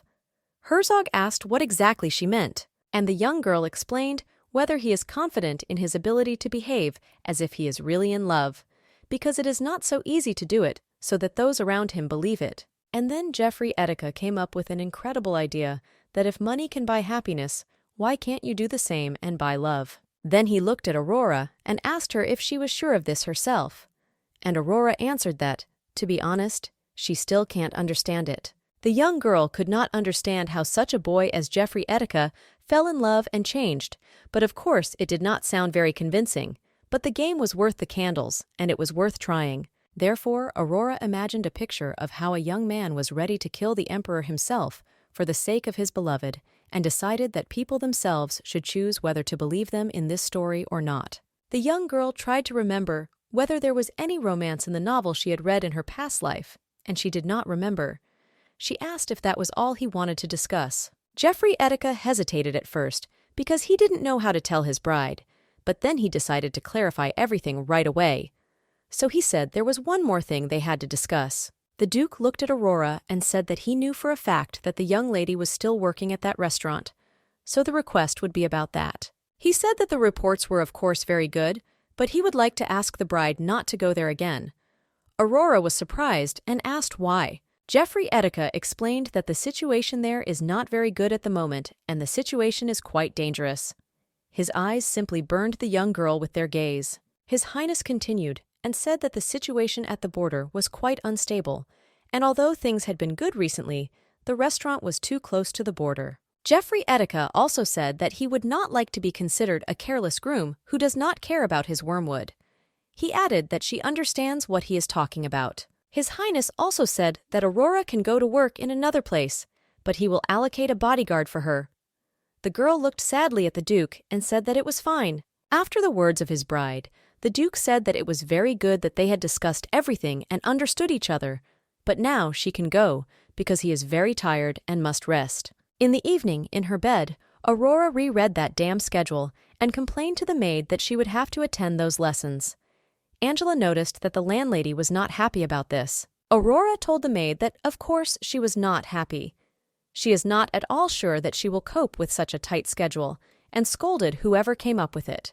Then the young girl admitted that in fact she simply did not want to be ordered, and the maid had cookies stuck in her throat from such words of Aurora. The maid, her eyes wide with surprise, asked Aurora in what sense being punished meant.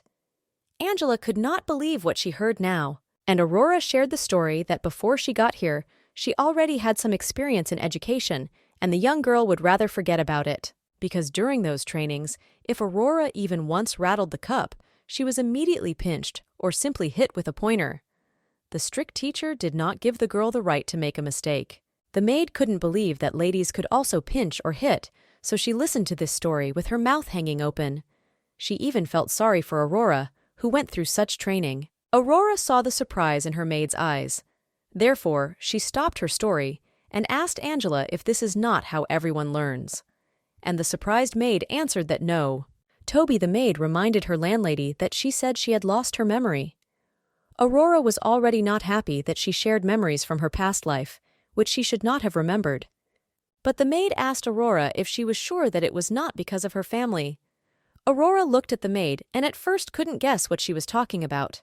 And the maid explained that it looks quite strange that when the youngest child gets sick, she is immediately sent to the hospice, and Aurora seems to be out of her mind and is sold to some duke. The maid approached Aurora and said that it was quite suspicious, and she felt ill-treated. But Aurora said that if Angela suggested she was crazy, she wasn't. And Aurora said that she is not crazy at all, and that these are just sick fantasies of the maid, which do not have any basis. But the maid said that she had never heard anyone being ordered during the lessons anyway. She felt sad that she was not with her mistress at that time. Then Angela said it out loud. Surprised, Aurora asked what she would do if she were standing next to her, and the maid looked mysteriously at Aurora and said that she would leave this information to the imagination of the landlady herself, and she should be sure that she would not just leave it like that. Then Aurora thought about the fact that maybe her maid was right about something. She was not sure about the harshness, but favoritism in their family was clear. The young girl then remembered her sister. Although they had known each other for a short time, she remembered that the girl's name was Julia. And it seemed strange to Aurora that she had never seen her face. It was as if they were in the same estate, but when they were in the same room, the sister always stood with her back. While Aurora was recalling such details from her new family, to which she had not paid any attention until today, a maid ran into the room and called her mistress. The maid said that the Duke's aide-de-camp was waiting for permission to enter at the door. When Aurora asked the man what happened, he said that the teacher had already arrived at the castle and was waiting for Aurora. Wendell added that he thought it wouldn't be a bad thing if Mrs. Aurora got to know Countess Rosamond better, and that's why he came to warn Aurora. At that time, the Countess was in the living room and looked at the local interior. Her attention was drawn to the well-chosen precious stones that adorned the family coats of arms. Suddenly, the door opened and Aurora appeared in the room. She apologized for the intrusion and introduced herself. Then the young lady asked if the Countess Rosamond was before her. The Countess immediately turned around and appraised the young girl with her watchful gaze. Aurora could barely stand that stern look that made her want to run away. A few days later, Aurora was lying in her room in the evening and screaming that she was going to die, and she was going to die. The maid calmly stood nearby and noticed that the girl spoke like a peasant. Aurora complained that she did not think that her whole day would consist of the same lessons. 3 hours of dancing in the morning, 3 hours of cultural class in the afternoon, and there was almost no break between them. Every evening, Aurora had a history lesson where the teacher demanded maximum attention and constantly loaded the girl with new information. And the only thing Aurora thought about was a dream. The young girl got into a kind of whirlwind of the educational process, which seemed to never have an end or an end. Aurora sat in bed, exhausted, and said she needed to rest. The girl thought that she was in some kind of women's camp and that she had absolutely no strength left. Angela offered to eat a piece of candy to somehow comfort her lady, and she agreed. The maid asked if Aurora was ordered by these teachers, and the girl smiled and said that no, they are even very nice and amazed at how quickly the young girl learns and adapts. The history teacher and the dance teacher were simply amazed by Aurora's talent and constantly showered the girl with compliments. But she was not surprised, because she had to learn very quickly in Korea. She remembered those times in her past life when she was offered to increase the pace, and she agreed as if her life depended on it. So Aurora was ready for such tests. The maid listened attentively to the young girl and said that it was like working in a restaurant. Sometimes her mistress was simply amazing. Angela thought something else, but did not say. Aurora, meanwhile, was surprised that the maid had said, "Sometimes," meaning not all the time. Aurora asked if that was a compliment, and the maid answered that of course it was. Then the maid reminded that it was time to go to the culture lesson, and Aurora said that she did not want to go there at all.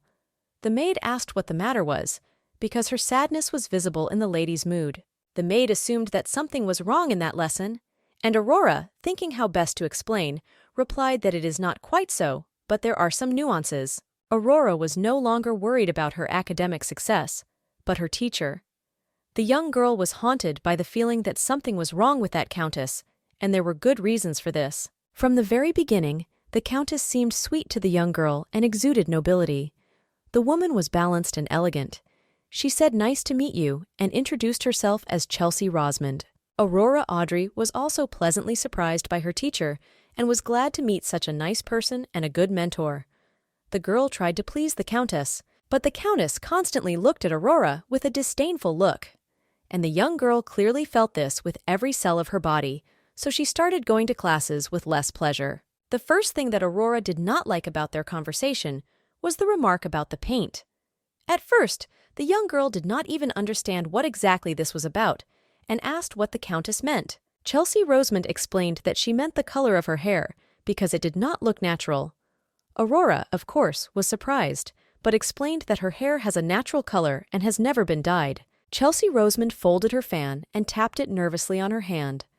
She suspiciously questioned whether the girl was telling her the truth, because she did not believe that it was possible to have such a color. And then the countess asked quite a lot of personal questions.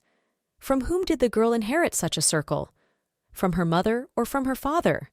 Why was she not taught until such a mature age?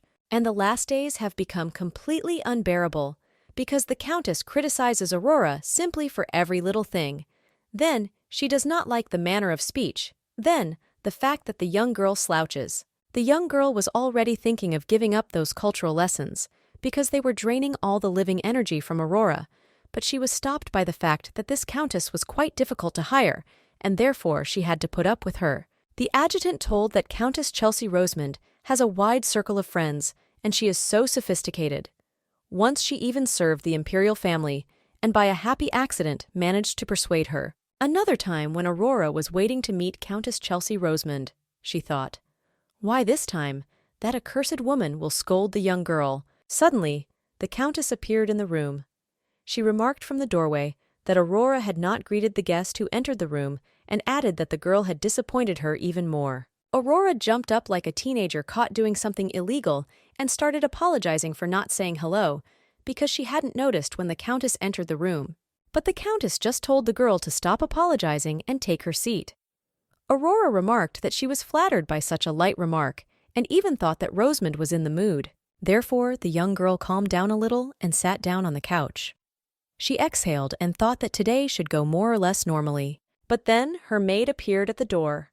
She was as always as calm as possible and held a tray with a tea service in her hands. It only said that Aurora was going to have a tea ceremony today. That young girl was more surprised not by the fact that the tea ceremony was waiting for her, but by what her maid was doing here and which old man she brought the tea service to the room. Countess Rosamond informed the young girl that today they will start learning social etiquette, and the scenario will be their first tea party. The woman was surprisingly calm and focused. What could not be said about Aurora, because she could not concentrate on her studies when her maid was around. Aurora gathered all her strength and calmly said that it was okay. Countess of Chelsea Rosamond turned her head towards the maid and was also surprised by her presence. Therefore, she asked Angela why she was still here. And the maid explained that His Highness had asked her to stay here in case the countess didn't like something prepared and needed to quickly replace something. Aurora looked at the maid in disbelief and thought that it was unlikely that the Duke had asked her to do this, so the young girl even wondered what her maid was really up to. The countess did not suspect anything unusual and said that then it was necessary to start studying. To begin with, she offered to practice when the lady will have to face uncomfortable questions, and immediately told Aurora directly that she noticed that His Highness was not indifferent to her. It was so unexpected that Aurora barely gathered herself after such a question. That countess did not think of letting the young lady recover, and continued to say that the Duke had gone to great lengths to bring her to the castle, despite her low status. Aurora tried to control her emotions, so she smiled and politely told the countess that it was true. and she herself only consoled herself with the thought of the Duke's feelings. And Chelsea Rosemond went on to say that a young girl must always be on her guard, because the hotter love burns, the faster it can be extinguished. After these words, Aurora's mood changed somewhat, and she was not in the mood for fun. Although she understood that there were no feelings between her and the Duke, the words of the Countess made her uneasy. The maid also looked at Aurora out of the corner of her eye and waited for the girl to answer the Countess. Aurora asked if Chelsea was hinting Rosemond that they might break off the engagement. That Countess calmly put the cup on the table and said that there is no need to be anxious about such a question, because it is just a flower compared to what she may face in the future. The Countess also remarked on Aurora's direct questioning. She said that she got the impression that Aurora had never before communicated in the appropriate society. Aurora said that she actually lost her memory, so she doesn't remember much of her past life. But the Countess just laughed and said that this was a very convenient excuse for her failures. The Countess then asked if the Duke himself knew about her amnesia, and Aurora replied that she did not want to trouble His Highness about such trifles and had not yet had time to inform him about it. Chelsea Rosemond just said out loud that it was very unkind to keep such secrets from her fiancé, and by the look on her face, it was clear that she was simply happy about Aurora's defeats. The young girl herself was not happy that she had told such spicy information to this Countess, so she lowered her head and remained silent. And Rosemond only stated that it is impossible to act like this with the groom. At that time, in Geoffrey Eddick's office, his assistant brought the last report and placed it on the table in front of the Duke. He looked at the papers and asked if that was all. The assistant said yes. Geoffrey Eddick looked at the aide-de-camp and said that he expected his bride's training reports to be here as well. Then he asked the assistant how she was doing in her studies. The adjutant himself was very surprised that His Highness would be interested in the education of his bride. Therefore, he decided to tell verbally that the studies are going very well. The assistant said that Aurora is called a genius, and all the teachers are simply delighted with the success of the young girl. Geoffrey Eddick replied that he was not surprised by such an assessment of his bride, but the adjutant then added that all the teachers were of the same opinion, except for one teacher. This already interested the Duke, so he even put aside the papers to listen more carefully to the adjutant, and the assistant told that Countess Rosemond, who is responsible for culture, could not say a single positive word towards his lordship's bride. Geoffrey Eddick was of course surprised at this state of affairs, and said that if it was true, he would be interested to learn about the Countess's feedback from her personally, but only she discussed Aurora's studies and the Countess herself, as the servant reported that the Countess was asking the Duke to meet with him. Geoffrey Eddick, of course, told her to be called immediately. A few minutes later, a respectable woman entered the room and bowed. The Duke examined the woman and said that at last they had an opportunity to meet and greeted the Countess. The Countess also greeted His Highness and thanked the Duke for accepting her unexpected request for a meeting, although there were no good reasons. His Highness never liked to go around in circles about the main issue, and he had little time for it. Therefore, he asked the Countess that everything needed to be resolved quickly, and asked what she wanted. The Countess lowered her head and said in a serious tone that of course it pained her to talk about it, but she had come to the Duke to tell him the truth about Aurora Audrey. Geoffrey Eddick was surprised and asked if it was really true. He added that he did not think that the Countess would succeed in surprising him with any information about his bride. At first, the Countess thought things over again, but decided that there would never be a better opportunity for the Countess to make the Duke indebted to her, so she should take this chance. The Countess gathered courage and loudly declared that Aurora Audrey, who is currently his bride, does not belong to noble girls at all. Countess of Chelsea Rosemond learned about the news that the Duke had a bride from the local press. There were many secrets and legends surrounding this girl, and what happened to that truth only God knows. Everyone was well aware of the difficult nature of His Highness, so the news that he had chosen a bride and was going to marry soon shook the entire empire from the northern border to the southern. Chelsea First Rosemond was glad to take the position of her culture teacher. But who would have thought that Aurora would be the daughter of the damned Camilla Audrey, with whom the Countess had long had personal accounts? The Countess knew that Camilla was in a difficult position, but she could not believe that Camilla had sent her daughter to the Duke. Therefore, she decided to figure it out personally. That is why Countess Chelsea Rosemond agreed to take this position and see with her own eyes that this girl had something that could affect His Highness in such a way. That Countess Chelsea Rosamond knew 100% that Audrey could not have a daughter like Aurora. After all, she did not match her parents either in age or in hair color. That is why the Countess confidently declared that there is only one blood child in Audrey's family, Julia. And this means that Aurora is just an ordinary commoner and not some non-native daughter of Baron Audrey. And the Countess, with a smile on her face, said loudly that Audrey's family had decided to make a laughingstock of His Highness, and it was she who exposed this insidious design of those dishonest people. Countess of Chelsea Rosamond added that she thought she could not conceal such meanness from the Duke, and that was why she had come to warn His Highness of this treacherous plan. The Duke listened carefully to the Countess and calmly said that it was even better.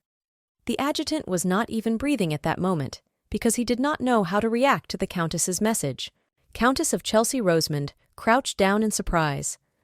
Of course, she was not expecting such a reaction from the Duke, so she was not satisfied. But the Duke asked her if she had forgotten his origin.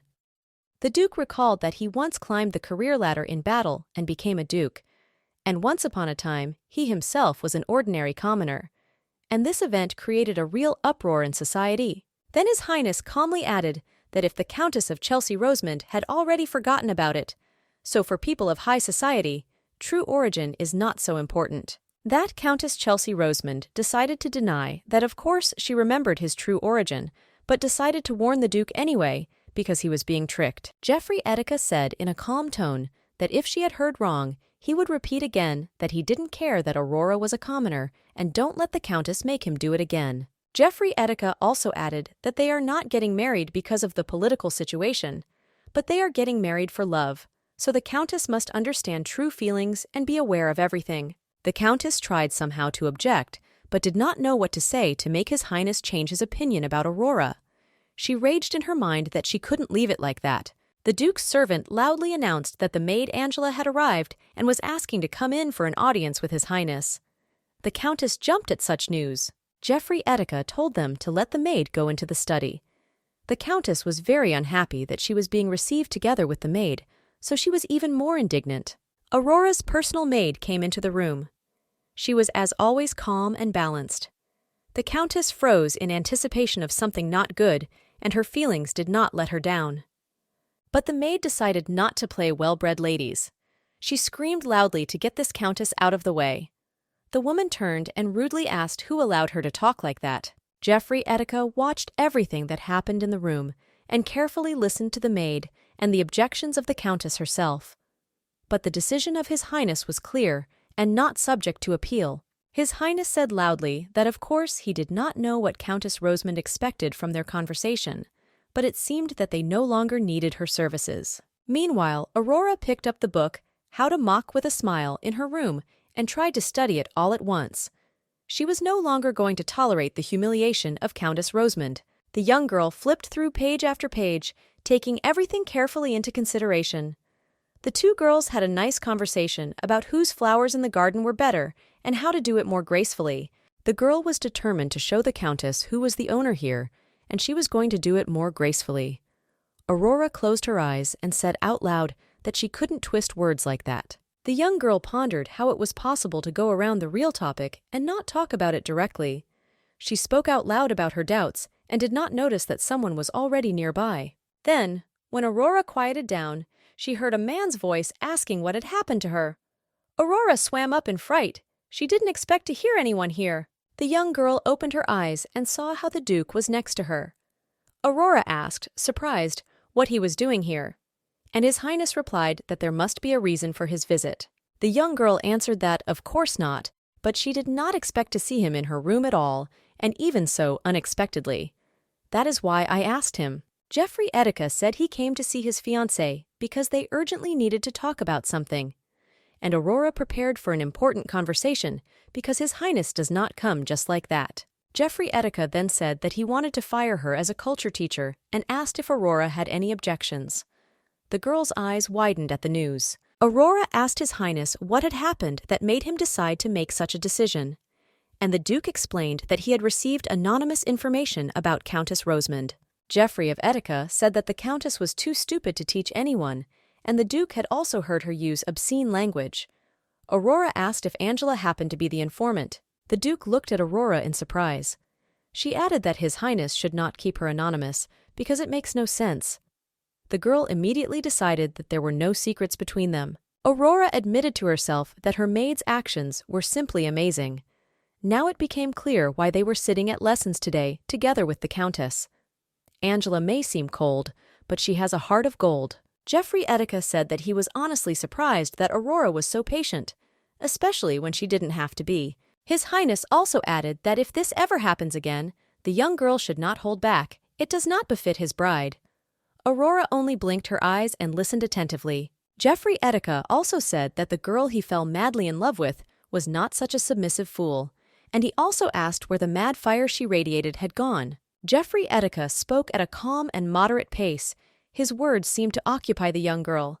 As if under hypnosis, she just listened to the Duke and did not utter a word in her defense. Also, His Highness said that he chose her, and very soon her reputation will become the reputation of Etika.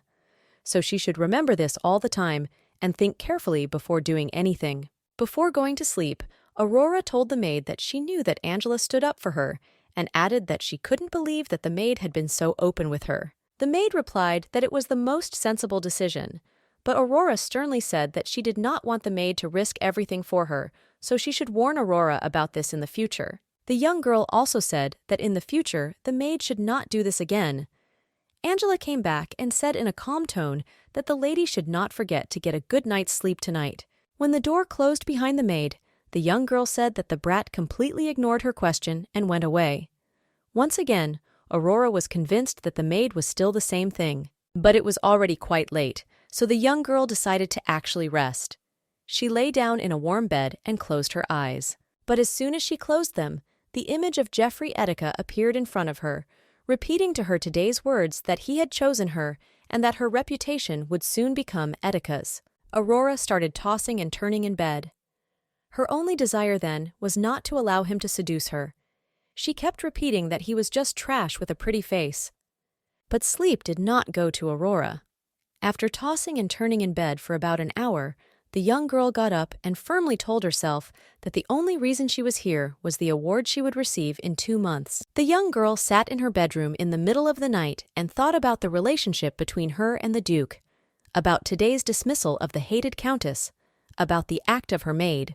But then, the heavy thoughts disappeared somewhere, and the young girl paid attention to some noise. Aurora raised her head and realized that the sound was coming from above. Without thinking long, Aurora took the candles in her hands and went to check what was happening there. At that moment, she was not afraid at all and did not think about the consequences of her act. When the young girl found the door where the noise was coming from, she realized that it was the door to Geoffrey Etika's room. So Aurora quietly called His Highness and waited by the door. There was complete silence behind the door. At first, Aurora thought she just heard a sound, and she once again asked if His Highness was there. While Aurora waited for an answer, a male voice called her name. Aurora jumped up in fright. When she turned around, she saw Sir Campbell standing in front of her. The young girl said that there was some strange sound coming from inside. That's why she came here. She thought that something had happened to the Duke, or that he was in some trouble. Sir Campbell apologized for scaring Lady Aurora and then told her to go back to her bedchamber. The young girl looked at the guard in surprise and waited for an explanation. But Sir Campbell calmly said that it was His Highness's orders and that no one had the right to enter his chambers tonight, so the young lady had better return to herself. After all, that day and another, Aurora returned to her room without seeing the Duke. Both the butler and his guards explained that this was the order of the Duke himself. Aurora chewed a cookie unhappily and was angry with her fiancé. Suddenly, Sir Campbell entered the room and offered to organize a tour of the duchy today. Aurora stopped chewing. She asked if there really would be excursions today. And the guard explained that it would be a good opportunity to go shopping and see the local landmarks. Of course, Aurora was interested in such an offer. The young girl was very happy to have the opportunity to leave the castle, even if it was under the watch of a guard.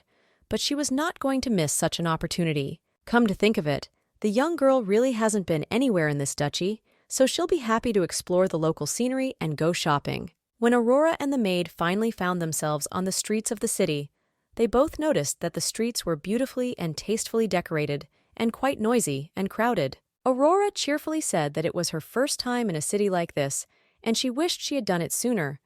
The maid immediately offered to start familiarizing the city with local cuisine. The young girls bought local food and started tasting it. Both noted that the food is simply incredibly tasty and also looks quite appetizing and beautiful. The security guard could barely keep up with the girls who were running from one store to another, tasting local delicacies and various desserts. She probably did not miss a single store and confectionery. On the way, Aurora drew attention to one institution called Taste of Life. She immediately told the maid that this place looked like it could be a hidden gem. A young girl looked at the building from the outside and said that if there are holes in the house, then they must cook well in it.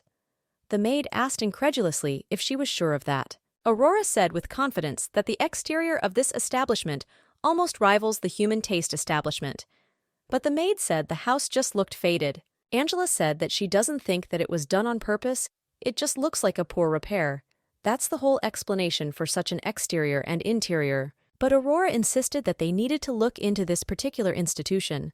So she opened the door and asked them why not give this establishment a chance. But when they went inside, they did not see a single visitor there. Everything looked rather bleak, and Aurora assumed that maybe it wasn't a restaurant at all, or maybe the place was closed. The maid confirmed that Aurora seemed to be right. Aurora let out a frustrated sigh and said that they would have to leave, unfortunately, since they had come in uninvited. But suddenly they heard a woman's voice, which said that they were glad to welcome them here. Aurora and the maid turned around and saw an incredibly beautiful woman in front of them with long black hair. The woman gently told the girls to wait, and she would bring them tea in a minute. Then Aurora realized that there was still someone alive here, and they decided to wait. A meeting with the adjutant was held in the Duke's office. His Highness asked what happened to Duat, and the assistant said that they did not like their representative again and beheaded him. The adjutant noted that it looks like they are not ready to talk. Jeffrey Etika just said they were crazy scum and asked if there was any news from the Emperor. The aide-de-camp changed his face and started muttering something incomprehensible that there was no news from the Emperor yet. Then Jeffrey said that he spoils him too much and that he expects the Duke to take care of him all the time. And the Duke just wanted to crack open his thick skull and see what was going on there. The assistant offered to send another representative because he saw that the patient of His Highness was breaking in and something irreparable could happen. But Jeffrey Etika categorically answered that there will be no more representatives. He can't stand it when things drag on, so he'll go there himself. Meanwhile, Aurora ran to the nearest bakery and bought fresh, delicious pastries with a strawberry flavor. She told Nefrita that she had already returned and not empty-handed. Nefrita replied that Aurora was just in time because she had prepared fresh tea and was waiting for her. The young girl said that the aroma of tea is simply incredible. Nefrita replied that the whole secret lies in tea calves of good quality and offered to sit down. Aurora had a new friend in this world. It was the owner of the Taste of Life, Nefrita. Nefrita said that due to the rise of racial tension on the streets, it became quite dangerous and she was worried that she might encounter trouble on the way to her place. Aurora replied that she was fine and asked if anything had happened here recently. Nefrita said that she heard that recently, relations with the people of Duat are quite difficult. Aurora's mouth fell open in surprise. The girl said that she was hearing about this people for the first time and asked Nefrita what this race was all about because she also now became interested. And Nefrita said that this people lives on the edge of the underworld. An ordinary person cannot see the threshold to the underworld, but Duats cross it freely. The woman also added that this nation exists on the border between life and death. Aurora's breath was taken away by such a mystical people. She had no idea that this could happen. Aurora speculated that these people were like zombies, and she asked if they don't eat people because that alone was not enough for complete happiness. Nefrita said that the people of Duat value symbiosis, and they are in friendly relations with people, so they do not seek to eradicate them. Then Aurora asked how they coexisted. Before Nefrita could answer Aurora's question, someone called her. The woman turned her head and looked into the depths of the room. Aurora was generally shocked that anyone else was here besides them, approached Nefrita, and said that a guest was waiting for her in the back room. Nefrita sharply replied that she asked not to let anyone in, Nefrita's forgiveness, and said that the guest was not of such a category that he could refuse. Then Nefrita understood that it was about a respectable man and got up from the table. Nefrita smiled and apologized for having to interrupt the conversation due to unforeseen circumstances, and added that they would continue the conversation another time. But her speech was abruptly interrupted by a man's voice, who said that they would not continue the conversation another time. He then asked what Nefrita was up to this time. Aurora turned and saw the Duke. Nefrita did not smile sincerely and began to make excuses that she had not thought of anything. Aurora looked at the Duke with eyes widened in surprise and asked if they knew Nefrita. Jeffrey Etika told the bride that he allowed her to hang out with whoever she wanted, but that didn't mean the girl had to mess around with other races. Aurora's eyes widened even more. Then His Highness added that he does not blame the Aurora, because from the outside, people, duats, look very human, and this is a very common mistake when recognizing them. Aurora was completely confused by her new acquaintance. Therefore, the young girl asked Jeffrey Etik if he did not want to say that Nefrita belongs to the duats, and he confirmed. Aurora's brains began to boil. She had no idea that all this time she was communicating with a person of another race.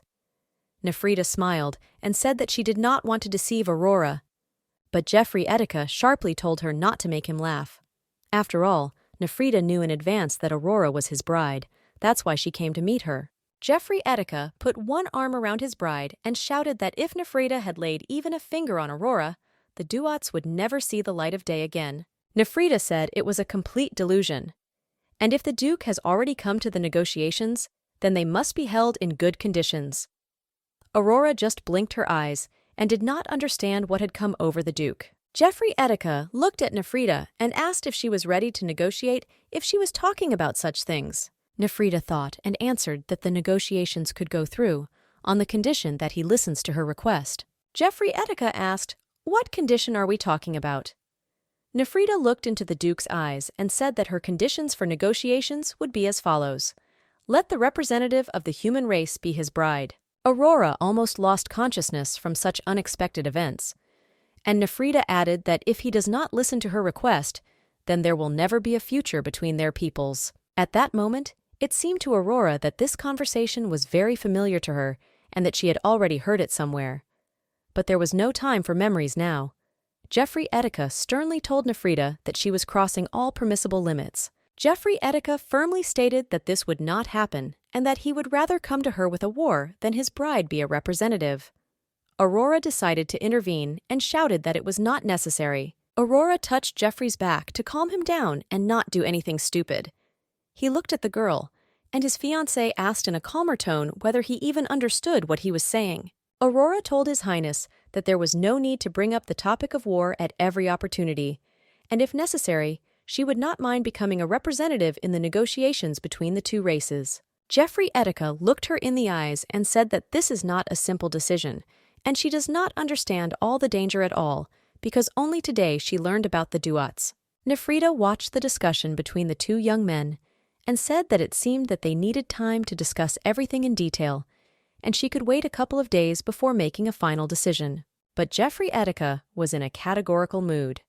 He did not even allow the thought that his bride would come to negotiate with these crazy savages, who had already beheaded dozens of people. Therefore, he approached his Aurora, hugged her tightly, and sternly told Nefrita not to even hope for the fulfillment of her condition, because it would not happen. But Nefrita knew the power of female beauty like no one else, and therefore told him not to be so sure, and she would not have said such a thing in his place. So they said goodbye that day. That day, the discussion between the Duke and Aurora continued at home. Jeffrey Etika was simply furious and asked Aurora if she really thought she could handle the duats. But Aurora decided to speak in a calm tone because the Duke's emotional state left much to be desired. The girl said why not, especially when it could stop a bloody war. His Highness asked if she was going to work until she passed out again, especially since she has been sleeping very little lately. But Aurora tried to deny it. The young girl replied that everything will be fine with her and she will be able to take care of her health. But then Aurora caught herself wondering how he knew that, and the young girl immediately decided to find out this question. She asked the Duke how he even knew she hadn't been sleeping much lately and if he wasn't following her. The girl moved away and told that pervert to stay away from her. But the Duke explained that he did not go into her room. He just heard her tossing and turning in her bed in the distance. But Aurora did not want to believe in these ridiculous excuses, especially since they certainly bore little resemblance to the truth. Therefore, she demanded a truthful explanation of how he followed her. Jeffrey Etika tried to explain as calmly as possible and said that her room was directly below his. And he heard everything because he has exceptionally perfect hearing and he can prove it. His Highness invited the young girl to go to the window and look into it. Aurora asked why, but the Duke explained to prove that he had such an ear. The young girl went to the window and looked down. At that time, Jeffrey Etika said that there were servants in the yard picking apples. Aurora admitted mentally that the Duke was right. Then the Duke continued to tell that the gardener noticed the maids and began to drive them away because he did not allow them to collect beech. Aurora watched the events on the street, and they exactly matched the description. The surprised young girl turned to His Highness and asked how he knew all about this. The Duke explained that he heard all this while standing at such a distance from them. Jeffrey Etika explained that he has phenomenal hearing and can hear everything that is happening around him several meters away. That is why he heard that Aurora tossed and turned at night and could not sleep. Aurora looked at the Duke and apologized for calling him a pervert. She was already ashamed of her words, but the Duke replied that he was glad that they had found an understanding. Jeffrey Etika suggested that she return to the subject of their conversation and said that she could not be a representative in negotiations with the duat unless she wanted to be their dinner. From such words, drops of cold sweat appeared on the back of the young girl. The young girl asked what he meant, and the Duke asked if Nefrita had spoken about their diet. Aurora replied that Nefrita had said that the duat people had a symbiotic relationship with humans. Herzog noted that the duat would certainly not want their prey to die out completely. Jeffrey Etika added that if she wants to call this relationship symbiotic, then so be it. That is why duats are friendly towards people. Therefore, Aurora should refuse to negotiate. But Aurora approached the Duke and took his hand. She looked into his eyes and said that she was still ready to do it, so she asked him to give her a chance, because without her, the negotiations are not possible. Jeffrey reminded her that she had only met the duats today and asked if she could guarantee that she would see things through. Aurora said she couldn't guarantee it, but she had to try. The still young girl finally said that they should just take advantage of such an opportunity when there is a chance not to join the war. And finally, she promised him to take it seriously. The Duke hesitated, but the girl saw that he was not going to agree. So she said that if he thought she couldn't make it, he should give her just one chance. The young girl offered His Highness to go together and at least listen to the terms that the duats would offer them. The Duke thought about it and said it was good. Jeffrey Etika also added that Aurora had better fulfill all the promises she gave him and not regret her decision. The girl knew that this was her small victory in their relationship, but Aurora did it because Jeffrey Etika died in the Fourth World War. This was the first passage from the novel that Aurora read not long before the plane crash. The young girl read that passage in a hurry, but she remembered very well what had begun after the Duke's death. Then began the fall of humanity in that world war. Aurora clearly remembered that Jeffrey Etika died as a result of the betrayal of the Duath people. And as soon as Aurora heard about this people, she immediately felt uneasy. In the novel, it was said that the negotiations failed and a long and bloody war began. But Aurora remembered that there was no mention in the novel that his bride took part in the negotiations. And the young girl understood that if she did not intervene, then Jeffrey Etika would die, and after that all humanity would decline, and eventually death would come to Aurora as well. Therefore, after analyzing all the pros and cons, the young girl decided to intervene in these negotiations, even knowing the mortal risks for her. Here they were already riding with the Duke in a carriage to the negotiations. Aurora was happy that she at least remembered the part of the novel that dealt with the conflict with the duats well. Jeffrey Etika told Aurora that they had already arrived and the girl had returned to reality from her memories. Nefrita met the guests and led them to the meeting room. Nefrita told them to feel at home because she, like all duats, does not wish them harm because they love people. Aurora asked how they like humans, as food, and Nefrita said that they only take a small piece from people and they don't die after that. The young girl was surprised to hear this and asked if they really do not kill people while eating. Aurora imagined the relationship between duats and humans differently. Nefrita immediately understood who had told Aurora this information, so she smiled and said that it seemed that Aurora had heard a somewhat incorrect explanation about the duat people. Nefrita said that to be more precise, they use only the secret desire of a person. In other words, it is the will to live, the desire that all living beings possess. Aurora listened carefully to Nefrita and asked her, "If you take away the will to live from a living being, will it live in such a case?" Nefrita explained that this is why they only bite off a piece sufficient to sustain their lives. Aurora said that it is very difficult to call such a relationship symbiosis. Nefrita said that it is only a matter of perception who wants to understand this issue. But then she asked not to be so strict with the duats, because lately they had hardly eaten anything. Aurora asked why they didn't use that little piece too, and Nefrita explained that it was because of the greed of the owners of the land. After all, because of their rule, more and more people are losing the will to live. Nefrita added that it is because of this reason that their precious source of life is becoming more and more scarce. Nefrita then asked Aurora what she thought the duats should do to preserve their precious food. Aurora thought, but could not find an answer to this question, and Nefrita explained that the only solution to this problem is to drive people to despair, for example, with the help of war. Jeffrey Etika listened, but did not interfere in the conversation.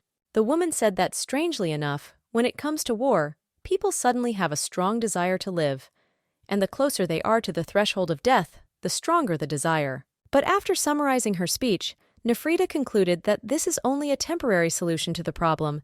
It does not solve the main nutritional deficiency of the duat people.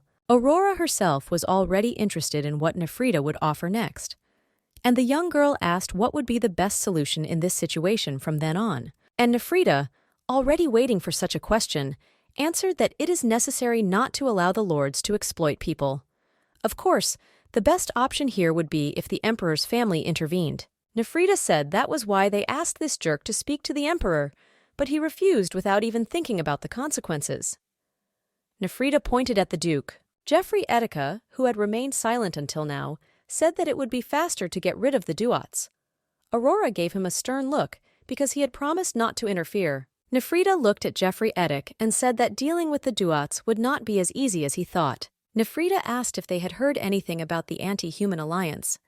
Both young people looked at the duat woman with a surprised look. Aurora tried to remember something from the novel she had read in her past life, and she just remembered that it was the force that drove the Duke of Etika into a dead end. Jeffrey Etika looked at Nefrita and said that he thought she only wanted death, but it turned out not to be the case at all. Nefrita replied that she valued her life above all else. Nefrita then said that they all wanted to survive, and therefore, instead of this stuffy duke, they want to see Aurora as a representative to end exploitation. Nefrita said that whether Aurora will go to the capital immediately or chat with those incorrigible lords through representatives, it will be up to Aurora herself to decide. Aurora just opened her eyes in surprise and asked if she really should do this. Nefrita smiled and said that she believed in the girl. Aurora mentally told Nefrita to be cursed. Finally, Nefrit said loudly that if they didn't find a compromise on this matter as soon as possible, the only solution would be to start a war between the races. And then, Nefrita lowered her voice and gently told the young people that she was sure that Lady Aurora would not refuse this request and that they had high hopes for her. Late in the evening, Jeffrey Etika visited Aurora's room.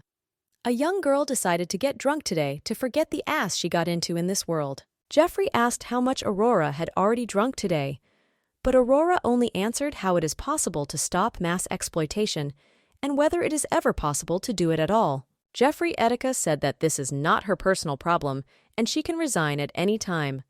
But Aurora just shouted, "How can he say such a thing? Because in such a case, the war will start." Aurora looked the Duke in the eyes and asked him if he thought she would give up and allow such an irreparable disaster to happen. The young girl was determined. Jeffrey Etika carefully looked at the young girl and was impressed by her mood. But he wanted to understand the reasons for such persistence of his bride. Therefore, I asked Aurora, maybe she just liked Nefrita. The girl asked what he meant, and Jeffrey said that maybe Aurora was afraid that her new friend might die. But Aurora almost shouted at the Duke that how could such a thing come into his head? After all, she was more worried about him when making such an important and risky decision. His Highness looked at Aurora in surprise, and she continued that she was worried about the fact that he would go to war and die there. That is why she is now racking her brain over this problem. Jeffrey Etika was shocked by his fiancé's message, so he asked her if she was worried that he would die, And Aurora shouted to the whole room that it was so. Jeffrey Etika said in exasperation that he had never heard anything more ridiculous. And he added that he is not so weak that he needs the care of a young woman. Aurora shouted in despair that it was arrogant people like him who had to be constantly alert. Then Aurora was completely upset because it was impossible to prove anything to that fool. So the young girl wept and said that she could not allow this war to begin, and still more could not allow His Highness to die. Jeffrey Etika listened carefully to the young girl and then said that now he understood everything. Aurora did not even expect to hear such words from the Duke, so she stopped crying. Jeffrey Etika looked at his bride with an understanding look and said that he would cooperate in the negotiations. Aurora was very happy and asked if it was really true. Jeffrey said that first they should ask Nefrita for a delay, because it will be a long time before they have time to develop a final plan of action. The Duke said that if they use the engagement party as an excuse, Nefrita would definitely give in. Aurora said it was just an incredibly great idea. Aurora said that Nefrid should be informed about this, and the Duke said it would be better to do it through a letter. Aurora agreed to such conditions because she was very happy that Jeffrey had changed his mind. The young girl did not know why exactly the Duke changed his mind, but now the end of humanity may be over. She got up from the table and said that now she would finally be able to sleep peacefully. Aurora wished the Duke good night and tried to leave. But after drinking so many glasses, her legs refused to listen to the girl, so she almost fell. The Duke was at his side in an instant. Jeffrey Etika supported Aurora, and she did not fall. Herzog said she had better hold on to him to get to the bed in complete safety. The girl looked into his eyes and nodded. That evening she let him take her to her bedroom and thanked him for his understanding and help. It was as if a huge mountain had fallen from Aurora's shoulders, and she fell asleep peacefully in a few days. Now that everything was settled, it was time to get ready for the party. Aurora was simply going crazy with how many cases were piled on her at the same time. She could hardly drag her legs to the bed. Aurora needed to try on a dress for the party, come up with a vow, choose an interior design, coordinate a menu for the festive table, order the most beautiful flowers, invite guests. To this endless list was added the management of the restaurant, which was now completely on the young girl's shoulders. She just didn't have enough 24 hours in a day. Aurora was having dinner and thinking about the plan of action for tomorrow, because she did not have time for anything. She was also expected to have lessons every day according to the schedule, and she also had to come up with a solution for the duats. But the young girl was torn from her thoughts by someone's familiar male voice. Aurora raised her head and saw that Jeffrey Etika was standing next to her.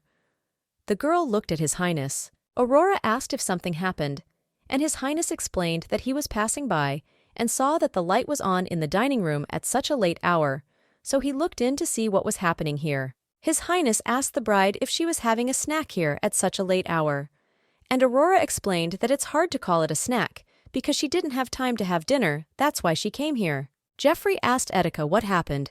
Did she miss dinner or was she just busy? Aurora replied that she didn't have time because she has a lot to do at the moment. His Highness said that when it comes to their party, Aurora shouldn't personally control every detail. She can entrust some things to servants. But Aurora let out a doomed breath and replied that she would gladly do it, and then rumors would spread that she was not paying enough attention to their party. The still young girl added that as long as she did not die or become terminally ill because of these matters, he should not worry.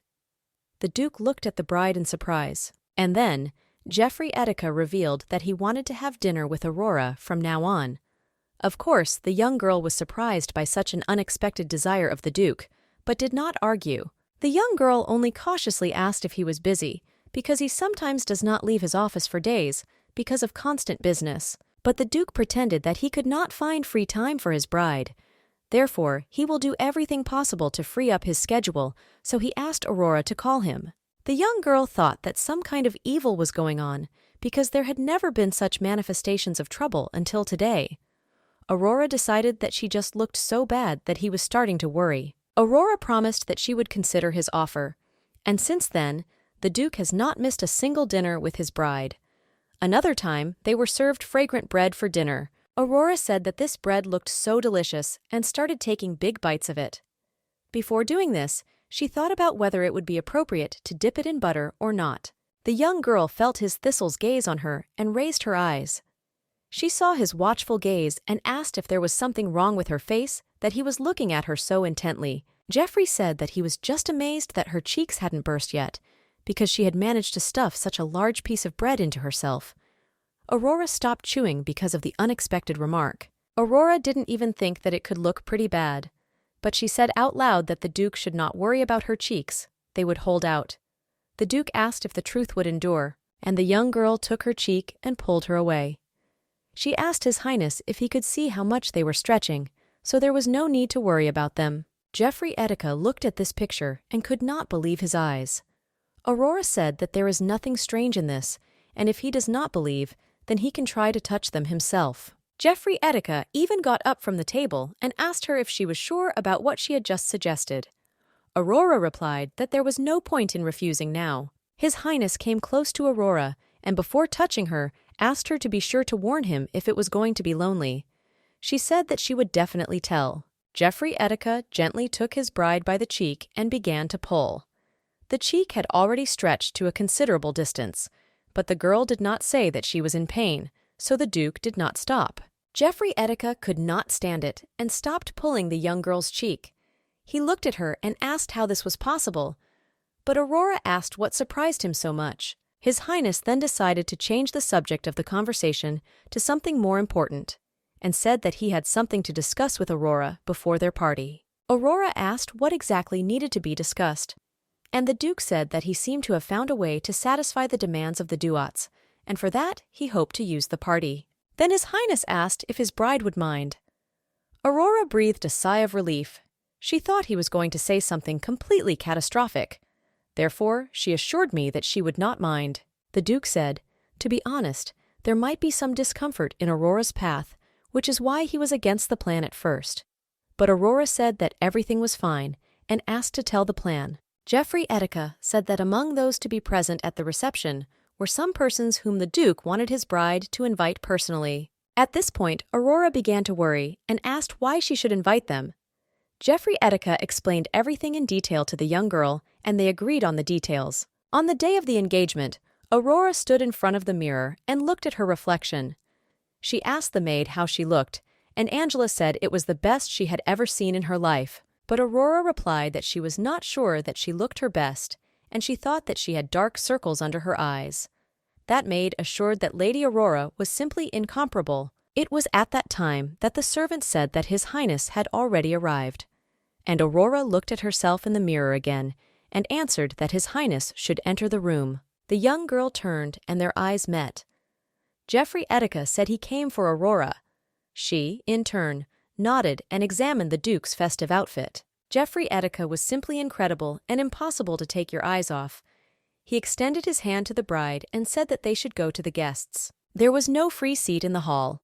Many willing people wanted to see with their own eyes this event of the century, when their Duke finally found a bride for himself, and now they will get engaged. On the way to the altar, Aurora kept thinking that the cursed Duke had specially dressed so luxuriously, so that all eyes would be directed to his perfect figure. Jeffrey Etika noticed that Aurora was thinking about something, and told her that she was acting rather strange.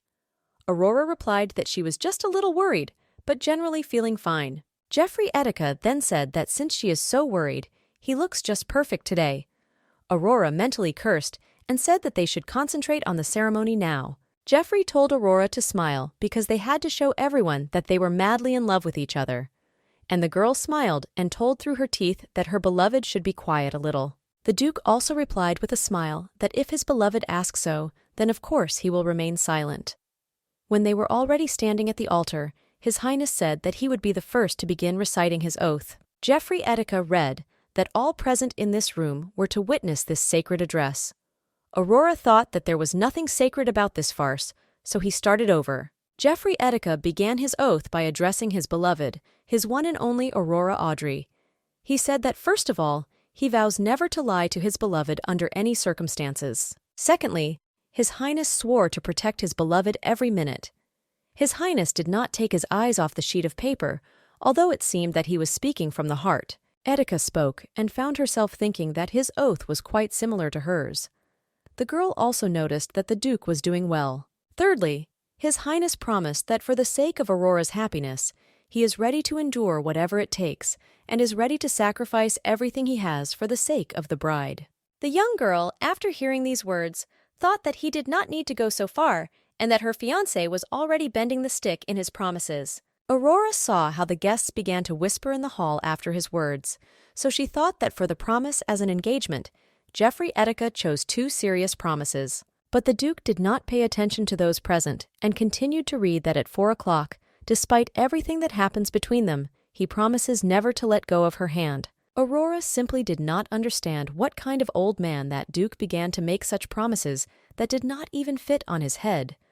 Moreover, her oath against his background now looked quite simple. It was Aurora's turn to read her oath, and she decided to change its meaning on the go, which would also impress everyone present with her love and loyalty to this insufferable Duke. Aurora began the oath by addressing her lover, her dear, and her other half, Jeffrey Etik. First, she promised to be the one with whom he could share his troubles. Secondly, the bride promised to be honest and sincere with him. In the third, no matter what, Aurora will always trust him and take care of him under any circumstances that may arise. And finally, on Aurora's paper were written the words that she promised to keep these vows forever. But now, the girl had to change the text of her vow on the go. Therefore, the young girl gathered herself and said that she promises him to do everything in her power to make him the happiest man in the world. Etika was surprised by these words, and there was little in this world that could surprise him. He looked carefully at the bride and thought that Aurora definitely had enough imagination. Those present in the hall also immediately began to whisper. They witnessed the most romantic vow in the entire history of engagements in the Empire. Moreover, they did not expect to hear such a thing from their Duke. Jeffrey Etika approached Aurora and asked if she had changed her at the last moment. And the girl confessed, because her oath would look simply worthless compared to the oath of His Highness. Jeffrey Etika came close and said that he was amazed by such an act of his bride. And now all she has to do is close her eyes and enjoy herself. Aurora had no choice but to obey His Highness's instruction and close her eyes. Then she felt the Duke's warm breath on her face. Her heart began to beat faster. The newlyweds began to kiss. Everyone present looked at the lovers with admiration and sincerely rejoiced that such a great event had finally happened in their kingdom. Jeffrey Etik and Aurora's engagement party was in full swing. Local beauties kept their eyes on the beautiful couple and constantly whispered. Aurora was next to His Highness and looked at the women who were devouring her groom's eyes. She asked if the local beauties constantly stared at him so blatantly at events. Jeffrey Etika noticed that the young girl was no less passionate than he was, but Aurora asked if it was really so. After all, the girl was not used to such excessive attention.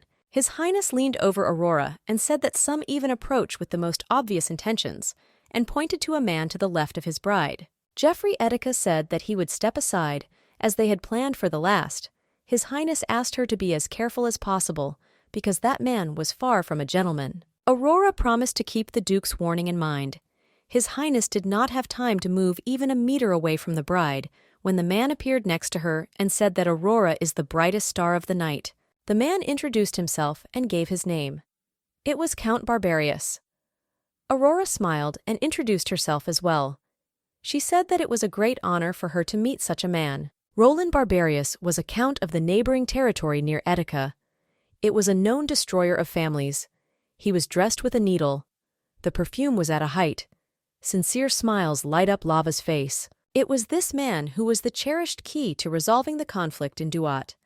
Jeffrey Etik and Aurora's goal was to justify the reason for his detention. According to the plan they discussed with the Duke the day before, the first step was to play along with this Earl.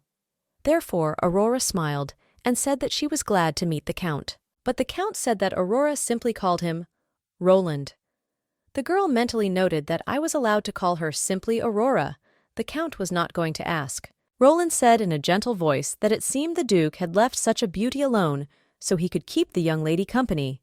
And Aurora replied that it would be just wonderful. Then Roland immediately got down to business and offered Aurora to drink a glass of champagne on the terrace and at the same time breathe fresh air because it is too hot in the hall. Aurora smiled and replied that it was just a great idea and worth taking advantage of such an offer from such an imposing gentleman. And after a minute, the Aurora and escort sent the gallant man to the terrace. He opened the door and said that only after the lady.